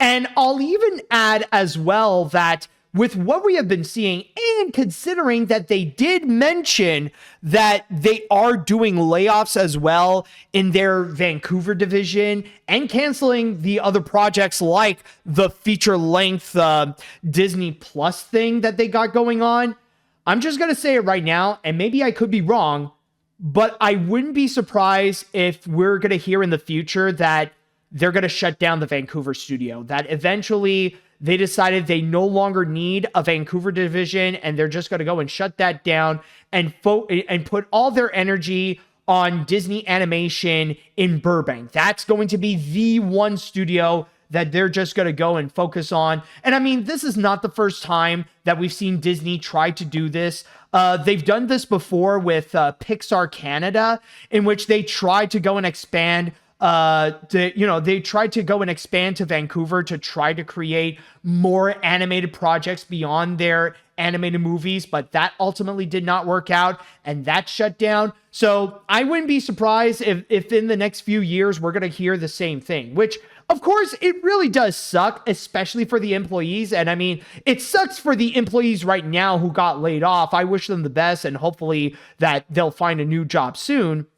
But in this case here, I honestly, maybe I could be wrong. So, and hopefully I am wrong for the sake of those employees. But honestly, I feel like eventually, if they're going to be going in this direction where they feel like they don't need to go and do any more projects beyond the stuff that they regularly do, I think they're just going to go and shut down the Vancouver division. But yes, going back into the Tiana series, though, it really does suck. It is unfortunate because I feel like that's probably the one project from Disney Animation that was it was probably the most hyped up for in terms of the stuff that they would go and put out for Disney Plus. Because again, we want to see a Tiana series and we want to see more Princess and the Frog stuff. But that promise seems to be unfortunately dashed with what we could have had with Tiana. And I mean, at best, I guess the only thing that we could hope for is if maybe in the future, someone would go and find a way to go and leak the episodes or maybe something from Tiana to see like what would be in store. So, but then again, I will state though that at the very least, if there is one silver lining, is that, well, at least we are going to get something from The Princess and the Frog, where we are going to be getting that short form special. What do they say it's called? Apparently that this short form special, like at least we are going to be getting that. So at least that's something. But still, though, a series would have given us a lot more Tiana, and sadly, that ain't going to happen. So I just wanted to go and express my thoughts on that. Again, this was a last minute edition. It's still like, this is news that still came fresh out of the oven, but it is unfortunate to see that occur. All right, so with that said, now I would like to go onto the chat wall, and I'd like to ask you all, how do you feel about Tiana being canceled? Are you surprised by the move? Did you feel like it was expected? And were you excited for the Tiana series? Let me know what you all think. All right, so not gonna lie, you guys, this is one of the most heartbreaking things I've ever heard this year. Tiana was one of those shows by Walt Disney Animation Studios I was looking forward to the most. I could see why. It's too expensive to get this done. But at the same time, it seriously caused consequences with the Vancouver division getting layoffs and Disney Animation abandoning TV shows on Disney Plus. Hopefully their new projects by Walt Disney Animation Studios will at least be successful. I know how hard they worked making the magic possible, but I do wonder what, and the comment stopped, unfortunately. Okay, no, but I do understand. Yeah, it really does suck. And I feel like eventually maybe Disney Animation is just going to go back to maintaining its focus onto just the movies that they would put out every year, and maybe a few shorts if they do feel like it. I feel like eventually maybe they're going to go onto that direction. But honestly, that could be, but then again, like if there is one benefit for Disney Animation, I could argue that could be something that maybe Disney Animation does need if they need that creative boost. Because it is true that because with Disney Plus and stuff like that, they could have been affected the same way how Marvel was affected, where their attention had to be completely split to numerous of projects, especially for Disney Plus, where down to the point where they were focusing a lot on quantity over quality. So maybe like this is the same thing that we are kind of seeing with Disney right now, that now they, Disney Animation needs something to go and focus more onto the quality instead of the quantity of putting out as much stuff as possible, not just with the projects, but not just with the movies, but also with what they have with, for like the projects, like the shows and the specials for Disney Plus and stuff like that. Honestly, I feel like maybe this could be like a silver, like another silver lining. Maybe this could be like a good thing for Disney in the future. But for now, like, yes, it does undeniably suck. So anyways, let's see now.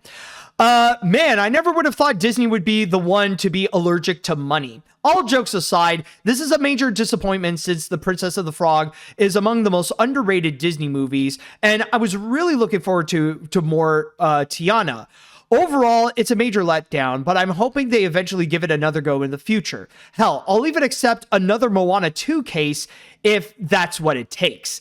I don't know, man. I honestly, listen, I thought Moana 2 was okay, but honestly, I wouldn't want Disney Animation to go and do that again. And I mean, I understand the argument about like, well, at least we are getting something. But then again, like, it would definitely mess up the project. Like, it would end up causing, like, a lot of people, once again, to keep on complaining about Disney. It was like, oh, they ruined Tiana. This should have been, like, it would have caused people to get angry and stuff like that. So, yeah, I mean, I think, oddly enough, this is kind of like, this is a way to find a blessing for Moana 2. Because it's either we would end up getting a movie that feels a bit pretty rushed, because like they had to go and condense the whole series, or we would just not have it at all. So at least with that scrapped Moana series, at least we did get something with Moana 2. Anyways, what else we have here? I am disappointed, but not surprised.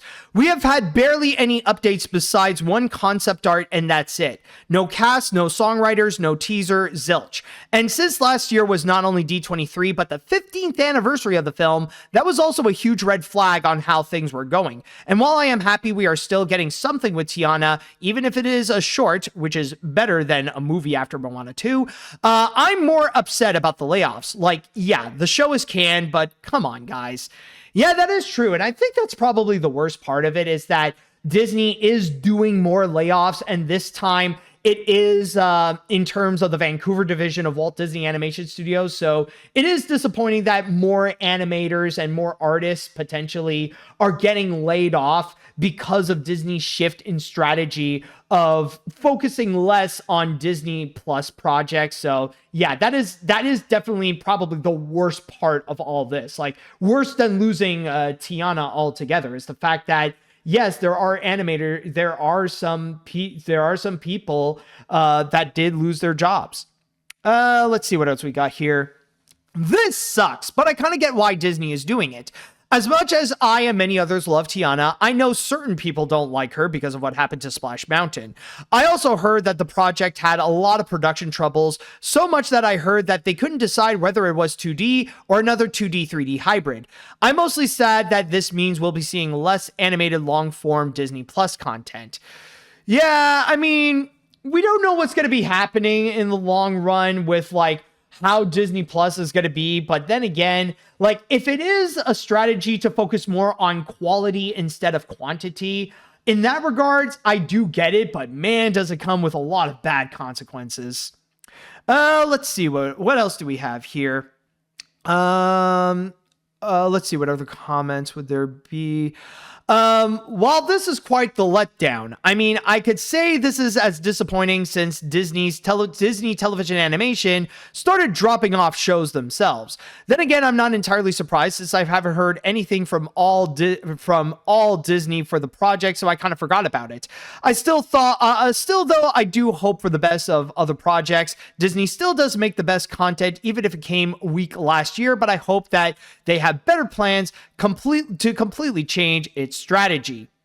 All right, let's see. I think I'll go with one more comment, maybe. One or two, actually. Anyways, I'm honestly not that surprised this happened, considering how we have heard nothing about the Tiana series for so long. It isn't shocking it got canceled. The series could have definitely had potential, but it really is unfortunate. Also, in terms of Disney Plus long-term series, there could have been a change that the only long-form stuff could be live-action Marvel and Star Wars. But then again, though, it's like, yeah, but it's something that I feel like Disney needs to go and rethink and really re-strategize about, because it feels like they started off great with the way they handled Star Wars with The Mandalorian and stuff like that. But then suddenly when like Marvel came in and suddenly they're pouring out all these like shows like WandaVision, Loki, Moon Knight, She-Hulk, and all that kind of stuff. Like, it was a situation that really got out of hand. So if anything, it's trying to make sure that Disney and Pixar doesn't fall into that before it would be like too late. And even at that, some could argue that strategy is like giving consequence towards Disney Animation and Pixar. So yeah, it is kind of like this iffy situation that Disney really needs to go and rethink and be more careful about it if they are considering to do more Disney Plus projects with those properties. Let's see now. What other comments? I'll read one more, and what the fridge not? I'll go with this. I haven't seen The Princess and the Frog. Really? You should, honestly. And I honestly wasn't interested in watching the Tiana series, but with the news of its cancellation, I really feel bad for the animators, the writers, and producers. I know that they put so much hard work onto the show, and it sucks that all the work they did will never see the light of day. I also feel bad for the people who were laid off from Disney's Vancouver studio, and I really hope that they find new jobs so that they can continue their careers. Yeah, exactly. It sucks, but hopefully we will read more in the future in regards to The Princess of the Frog. If there's anything new, hopefully, maybe there will be something that will make things up for the cancellation of Tiana. All right, so with that said, we're going to go on to one more break. And when we do come back, we're going to go and talk about what is possibly the biggest animation news of last week, other than the big reveal that Flow won the Oscars. So stay tuned. We're getting into the grand finale, and we're about to get Shreked.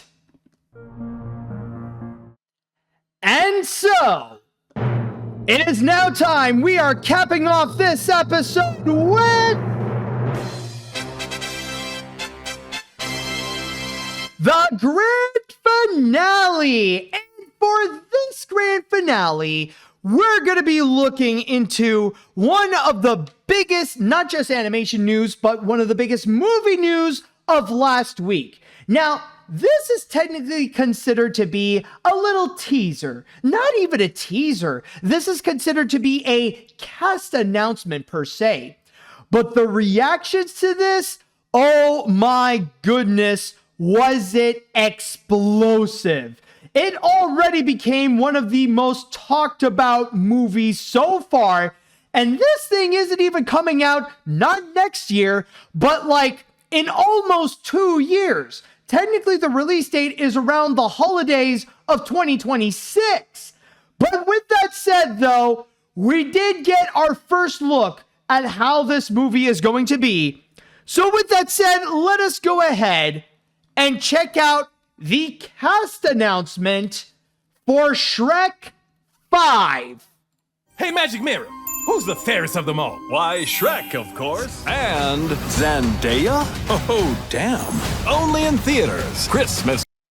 Yes, as you can see here, that was the little clip of Shrek 5 that is going to be coming out in Christmas 2026, specifically on December 23rd. By the way, I do apologize for cutting that little trailer short. I know I didn't, the narrator did not finish what he has just said.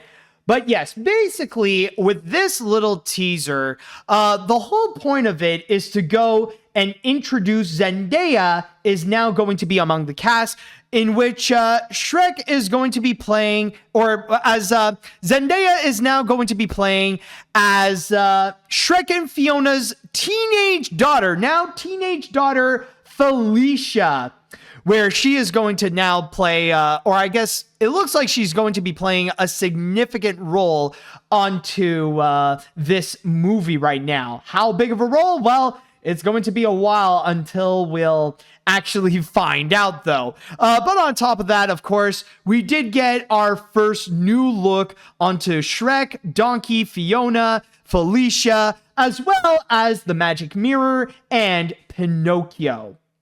So from there, that seems to be the big, so that's all it's just presenting. And I know it is absolutely wild, the fact that they decided to go and release this little teaser right now. Especially when, again, this isn't coming out for like just under 2 years. Why is it that we're getting this immediately? Why now? Like, it's like, I think it's going to be like, what, 21 months technically that Shrek 5 is going to be coming out. So why now? Well, I'm not 100% sure, but I heard that allegedly it's mainly because of a leak. That this was supposed to be coming out in, I think this was supposed to be coming out at the end of this year. Like around Christmas 2025, where DreamWorks would go and step in and say, hey, here's your first look at Shrek 5, which is coming out next year. But then, I guess somebody has leaked out the information over the fact that Zendaya is now going to be among the cast. And that was supposed to be like a big part of like the surprise of what they have in store. Like one of the new major things about Shrek 5. And I guess DreamWorks and Universal pretty much figure to themselves, well, I guess the cat is out of the bag and we already got this teaser finished, so we might as well go and actually release it. But that's not necessarily the big thing that people have talked about. That's not necessarily why people really got talking about Shrek 5. It's actually in regards to the designs. It's the way that Shrek, Fiona, Donkey, Pinocchio, and maybe even including Felicia onto this, but it's basically the fact that they did get a brand new design.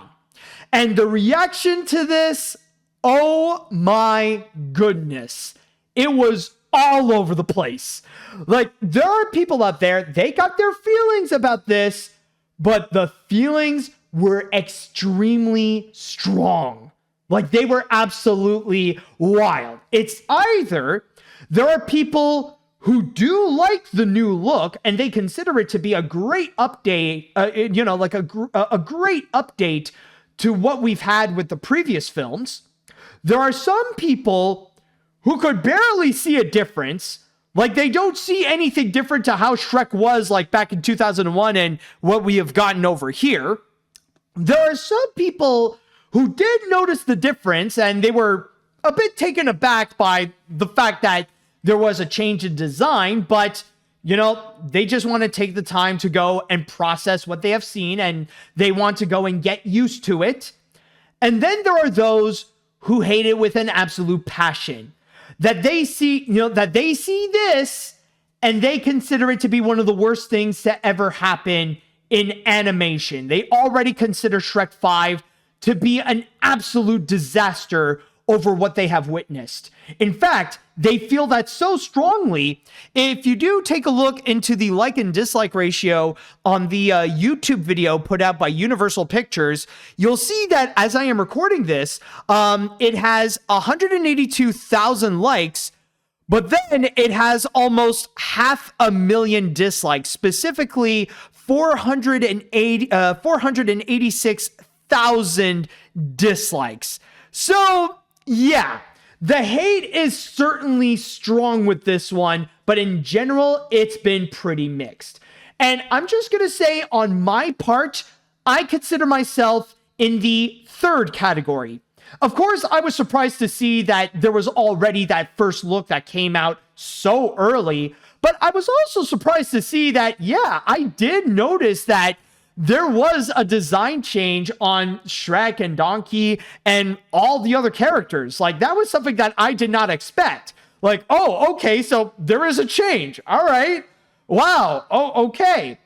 But the thing is, though, is that I do not want to go and immediately rule out that it's bad just yet. Again, we're still like just under 2 years until the movie is officially released. This is our first ever time that we see what Shrek 5 is going to look like. And I'm just going to say, in my opinion, I don't think these designs are bad at all. I don't think it's terrible. And there is elements of familiarity from what we have gotten in the previous Shrek films that can still be found here. So honestly, I feel like for me, the worst thing about it is that I do need time to like let that new design sink in and to adapt to the change, to see what will they do with these new designs? And especially, like, I do need the time, considering that I am one of those people that did grow up with the Shrek movies. Like, I remember as a kid when Shrek was at its prime, especially with the first two Shrek movies, completely, like they were dominating a good chunk, or at least most of the 2000 decade. And that there was a time when Shrek was like the face of animation and was considered as much of an animation icon as much as like Bugs Bunny and Mickey Mouse. But then, of course, there was Shrek the Third that came in and pretty much ruined its popularity, and like people pretty much gave up on Shrek at that time. But then, well, over time, I guess you could say, well, the rest is history, and the image of Shrek kind of did change. And when it comes to this, though, so yeah, like I've pretty much gotten myself used to the original look of Shrek that we are all familiar with, like with the previous movies and stuff like that, especially with the fact that when you do look into the new DreamWorks logo, like especially when you see the Moonchild, just like seeing the variety of DreamWorks characters, and then at the end, it always happens when he waves at Shrek, Fiona, and Donkey, and I do believe now they do include Gingy, like with Dogman. So from there, but like with those designs, it remained the same. Like nothing really changed with Shrek's design. It all stayed the same. But then suddenly, this came in and decided to give Shrek a brand new look. However, one thing that I will say is that I get it. I completely understand why DreamWorks would go and do this, why they would go and give Shrek a massive update. And that is because when you do look back at the animation of Shrek, I'm not saying that it's bad, but it really is of its time, per se. Like, keep in mind that the first Shrek was released back in 2001, and that that the original movie was in development, like, even during the late 1990s and stuff like that. And at that time, it was back when computer animation was still considered the hot new toy for movies. It was still the hot new medium that people want to really go and indulge and really experience. Like it's still fascinating. It was still highly fascinating to see computer animation be used this way for a movie, to fully develop an animated feature with CG. It was still a very novel idea, and people were still on that massive high from the innovation of Toy Story back in 1995. So from there, considering that it was new, and considering now that they could go and present things in 3D, one of the major things that computer animation really wanted to do is to go and be realistic. That now they could really tap onto the realism with their technology and with their artistry to go and present their craft. And that's a major thing that Shrek really wanted to lean onto, is to try to go and capture realism with CG. But then over time, when you do look at the Shrek movies right now, they're honestly, well, by today's standards, it's not great.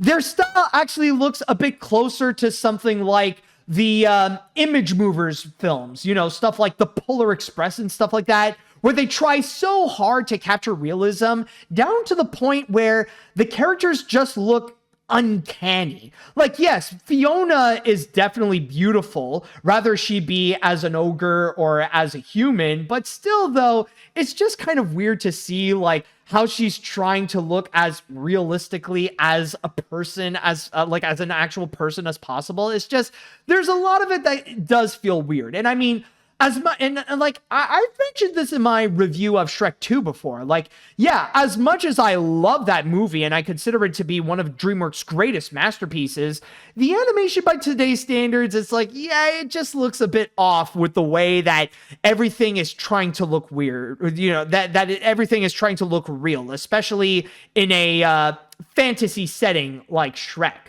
So from there, I do get it. And over the years, after Shrek Forever After, it feels like DreamWorks is trying to distance themselves from that realism. And that is especially in regards to Shrek. I do believe that within DreamWorks Animation, there was that desire to take Shrek away from that realism. And I actually talked to, I've talked with a friend about this, and there was something that he pointed to me that is actually very interesting, but this is not the first time that we have seen Shrek trying to distance himself from realism. And the biggest proof that I do have of this is actually a little promo for Kung Fu Panda 3 back in 2016. Oh, what are you doing? You're not yourself. What am I doing? I'm gonna lay some skadoosh on this bag. You understand what skadoosh is? When I'm a monkey, you get down from that. Pipe down. I don't take orders from wee rodents. DreamWorks. Now, okay, so other than the freaking interruption from Zoopocalypse, as you can see, the designs do remain the same. Donkey and Shrek do look the same as how they were in in the previous films and stuff like that. But you may have noticed that their animation, look at Donkey again. He's a lot more expressive. He's a lot more dynamic with the way that he would go and move. They really do want to lean in, especially his eyes. Especially they're not like humanish eyes. They're a lot more big. They're a lot more expressive. And keep in mind, this was back in 2016 that they animated this and decided to give Shrek that big cartoony update per se. So you could tell that there was that desire that they wanted to go and do so. But if that wasn't enough proof, well, recently we have actually seen a very prominent example, and that is Puss in Boots: The Last Wish, since that one is actually a spin-off to Shrek. Yes, it is a sequel to the 2011 Puss in Boots, but The Last Wish did maintain a connection with the Shrek movies. There was that one time when you see Puss, his life was flashing before his eyes, and there was a quick moment where you see Puss with Shrek and Donkey, and then there was the post-credit where Puss was sailing away and he was going towards far, far away, where he kind of teased that he was about to reunite with Shrek and the gang. So from there, of course, you may have noticed with that animation, it went in a completely different direction than what Shrek and even the first Puss in Boots pretty much maintain and has established. Puss in Boots decided to go in its own direction, where they decided to go in a style that's a lot more painterly. And even the designs are a lot more stylized as well. And even everything about it is very much a lot more reminiscent to something like Spider-Man Into the Spider-Verse than it does with the first Shrek. And that right there is a strong indicator that DreamWorks wanted to do something different with the look of the franchise. And I'm not going to lie, I was kind of expecting that Shrek 5 would have the same style as Puss in Boots. To go and make that connection to that movie. But then, I guess, they decided to go and switch things up. And, they decided to go and give Shrek its own style instead of Puss in Boots. That, I did hear a DreamWorks animator state that the reason why is because, with Puss in Boots, that movie is a lot more action-oriented, so they want to give an animation style that fits the action, something that's more reminiscent to Spider-Man Into the Spider-Verse, while Shrek is more of a comedy movie, and they want to give it a little bit more of a cartoony style to go and emphasize the comedy of Shrek. So that was their explanation, and okay, I do get that, as beautiful as The Last Wish's style is, I get it if it doesn't seem to fit the comedic tone of Shrek, especially when Shrek is not, Shrek's top priorities is not necessarily action per se. So, okay, I do understand that. But with that said, though, those are all just my personal thoughts on the whole thing. So so overall, it's just to say that I do understand why they want to go and do the change for Shrek. It's something that they've always wanted to do, and to give a new coat of paint to Shrek so that he can look more animated, to emphasize that Shrek is an animated movie. You know, not go like overtly cartoony like what Sony Animation used to do, but like at least something that does emphasize the cartoon of Shrek. But then there are the negative reactions. And oh my goodness, like when people hate it, as you probably have seen, like with the indicator at the, like with the like and dislike ratio, when people hate it, they hate this with a burning passion. Like there are people out there who would say that Shrek looks AI generated, the new look on him is disgusting, and especially there have been many people who compare Shrek's new look to this right here, to the Sonic the Hedgehog design that he was about to look like in the movie before he ultimately got that redesign.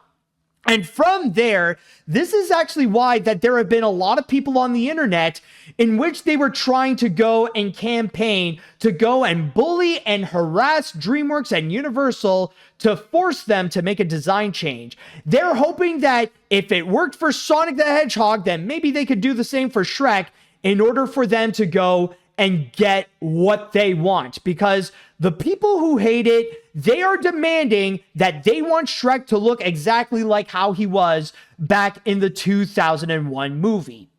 And may I just go and say this right now. If you're one of those people who think that it's a good idea to do that Sonic the Hedgehog tactic of trying to go and bully and harass at the most that you can in order to go and get what you want, my only recommendation to you and my only piece of advice is to please do not use the internet before you go and take your medication, because honestly, that is just absolutely psychotic. Because so far, the only explanation and the only reason why I see so many people are just so upset is mainly because of their nostalgia. That people are just so attached to their nostalgia of the Shrek movies and how, though, at least the first two films were back then, and they were so attached to that look, to the point that now that they see something that is different, something that actually deviates from what they remember, they feel like this right here is a massive insult to their nostalgia, to what they remember from Shrek. The fact that they look at this and that they don't feel like they're wearing rose-tinted glasses and see like, yes, this is the same Shrek that I remember. I remember Shrek when he was, when he was in his first and second movie and stuff like that. Yeah, I'm glad to see that Shrek back. No, they're getting a different Shrek. The fact that they're getting a Shrek that is not like how he looks like. And honestly, this really does say a lot when it comes to fandoms and their attachment to nostalgia, because the big thing here and the big reason why fans are just so upset about this, it's not how Shrek changed. It's not the fact that he looks so cartoony to the point that it looks like Sony Animation animate them to have Shrek be included for Hotel Transylvania or something like that. No, it's not that at all. Although, ironically, I do believe that it is Sony Pictures Imageworks who's going to be animating this Shrek. So, I mean, technically, what I just said, it was, well, it's a little bit of a fact that technically it is Sony animating Shrek here. No, but what I am trying to say is that it's not how Shrek changed here. It's the fact that there was a change. It's the fact that they noticed that there is actually something different from what they remember. And that is the thing that causes them to go into their attitude of like, my childhood is ruined and all that kind of stuff. And this is not exclusively to the whole Shrek situation. This is in regards to all fandoms. This is a problem with all fans that when they are so attached and so dependent on their nostalgia, that when they see something that is just slightly altered from what they remembered, that's when suddenly they would get triggered and they feel like they take that very personally. They take that as an insult to their childhood. They take that as an insult as something that they personally grew up with and a part of their personal identity. So that's why, like, when it comes to the attachment of nostalgia, it is a very dangerous thing, considering that the more that people are attached to it, the more that they associate themselves with their nostalgia, the more dangerous and toxic that it would be, because whatever they would associate a thing that is part of their nostalgia, they also take it as a part of themselves. And that's when they would go and become very irrational and really let out their emotions to the point that it would really get the best of them. And that's how you see these reactions right over here. That's where you would see people looking at this and think that this is a great insult to themselves because it's an insult to their nostalgia, because now Shrek looks completely different. And it causes them to go and get their emotions to get the best of them, thinking that it would be a good idea to go throw in insult and promote harassment in order to go and get what they want, because they don't like change. They don't want things to change, even if it is as minor as a slight touch up onto the designs of these characters. So overall, I personally feel like this whole controversy says so much more about people's dependence and their attachment to nostalgia, more so than it does the Shrek 5 project itself. Now, I know that I am not the first to go and discuss about this. In fact, I know that Double Toasted actually made a great discussion in regards to the whole controversy. But I do understand that when things look different, like, there could be a debate if it is good or bad. And I mean, I've heard a lot of criticisms outside of the designs that people are not really, that they didn't really like. I've seen people actually say that they didn't like the humor that was presented, and okay, that is fair. And I've seen some people criticize the fact that they're hiring Zendaya to be a part of the cast, and that now she is being a little too overexposed to the point that she's kind of like becoming the female Dwayne Johnson, where like almost every movie now has to have Zendaya in it. And I do understand that criticism as well. But when it comes to the character design, yes, I do feel like the reactions have been a little too overblown, and it really does highlight how a lot of the recent criticisms, not just towards Shrek, but how they are used, it really is a bad idea, and it really makes the individual look toxic. Rather it be the commentary about AI, where people would use that, they would use the term, oh, it looks AI generated, as a way to go and express something that they don't like. Like, I feel like nowadays, like, calling something AI generated, it feels like the new CalArt style. It's a way to go and pretentiously, discredit the work that it's been done, and you would just go and say, oh, it's AI generated. It sucks because it's AI. I don't like it because it's AI generated. Like, people would go and use it like that. It was already evident that people would go and say that about the recent Disney projects like Wish and Moana 2, but now it is very clear that they are doing so with Shrek. And even the whole idea about what happened with Sonic the Hedgehog, like the way that people protested against the Sonic design to the point of making Paramount do a significant update to the look of Sonic, I think people really got the wrong message of what happened to that movie. Like, people are looking at what happened there and they think like, yes, bullying and harassment works, so let's keep doing that until we get what we want. And that really does lead down to a very dark and dangerous path. So overall, it really does highlight the dangers of fandoms and like this serious toxicity that we have seen brewing. Again, I was also taken aback by all the changes, but you know what? Considering that it's still a very long time until we know like this movie is going to until this movie is going to be coming out in the first place, ultimately the best thing we can do is just wait and see. I mean, we only got a few seconds of this, and that is not enough to go and fully determine if this change is actually worthwhile or not. So personally, I feel like we need to be patient and wait until we do get more clips and more, more trailers and stuff like that to actually form an opinion if the design is actually good or not, or even if the movie itself is actually good. All right, so I'm going to go onto a quick break to go and refresh the timer here. But when we do come back, I'm going to go and ask your opinion in regards to what do you all think about the Shrek 5 teaser. Did you guys like it? Did you guys not? We will wait and see when we do come back.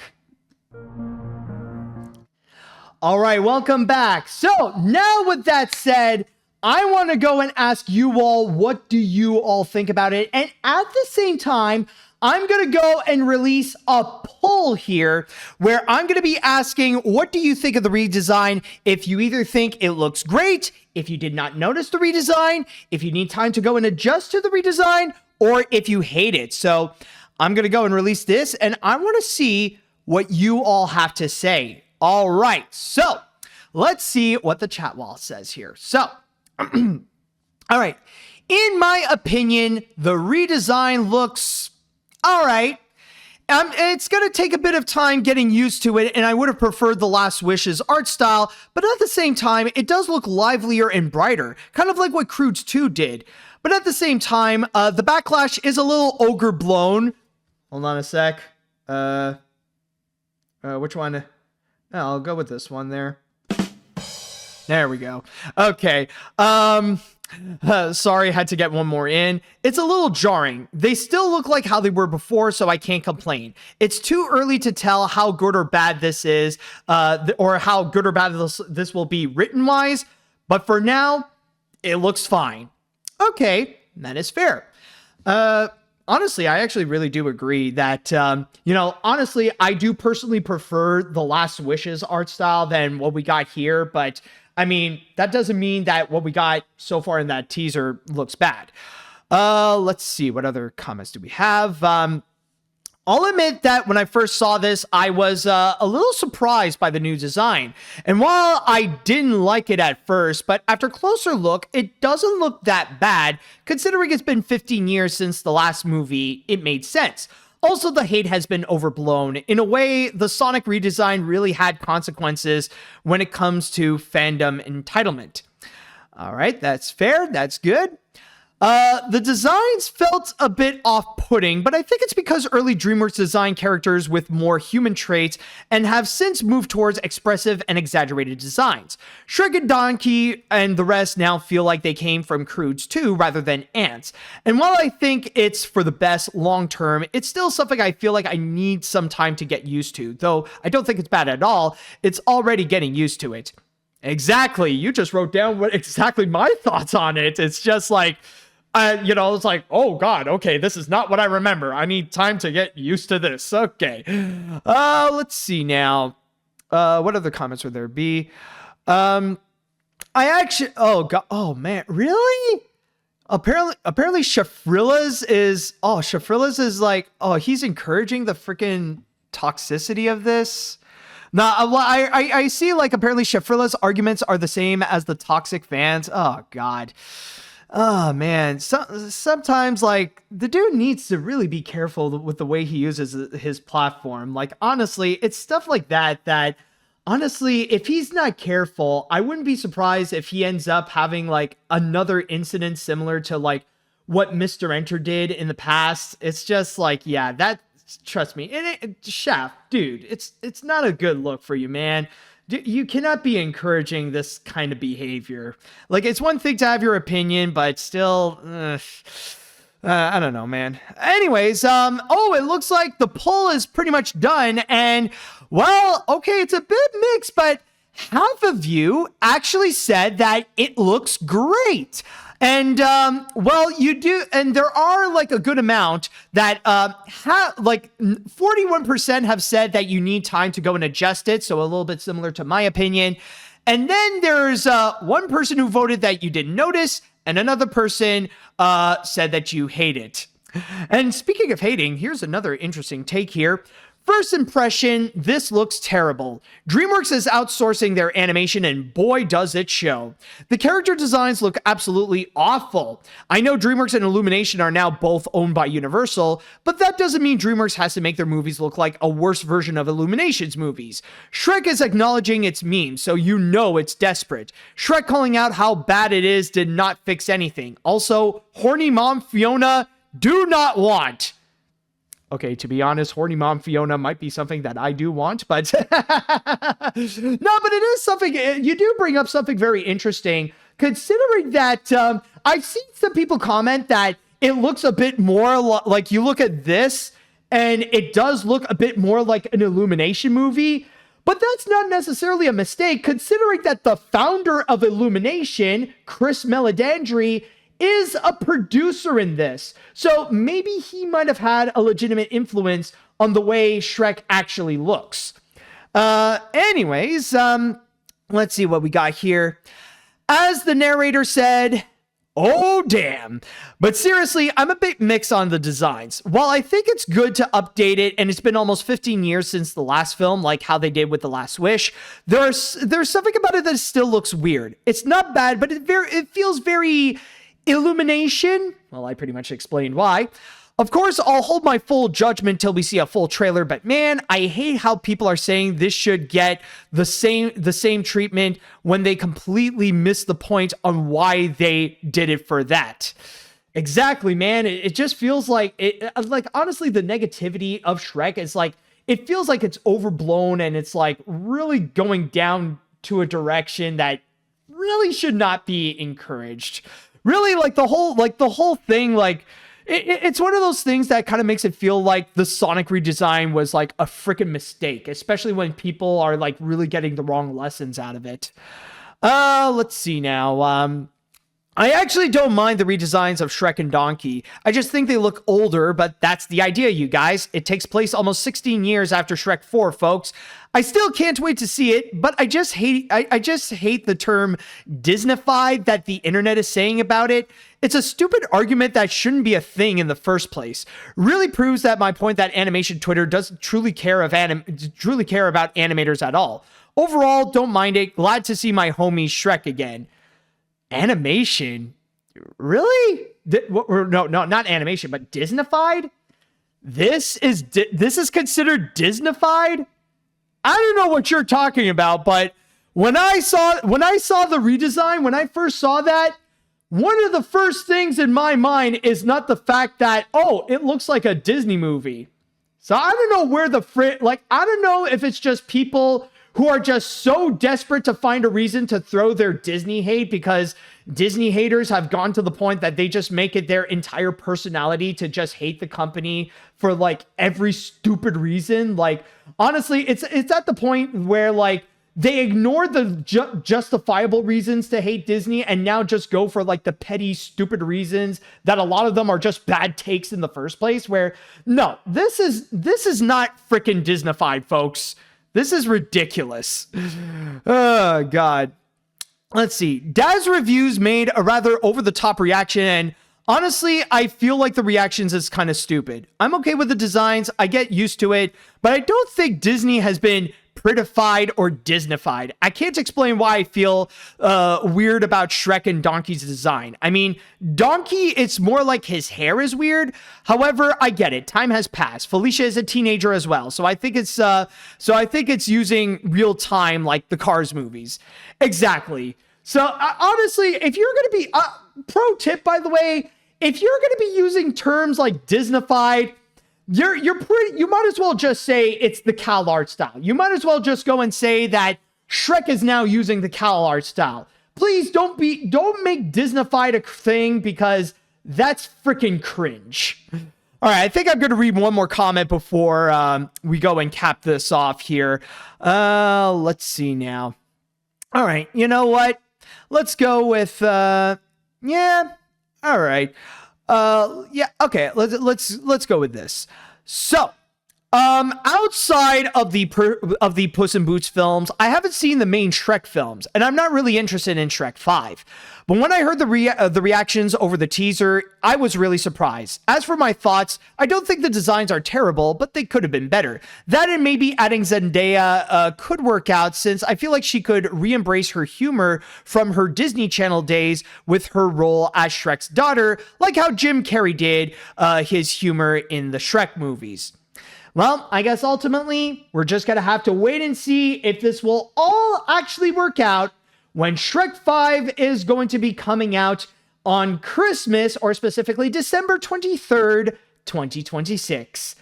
And with that said, everyone, that should do it for this Oscar special of AniMat's Crazy Cartoon Cast. Thank you all so much for joining me on this, and tune in next time when we're going to go and return to the original format of AniMat's Crazy Cartoon Cast, where we will go and talk about some wild animation news, whatever the fridge they will be.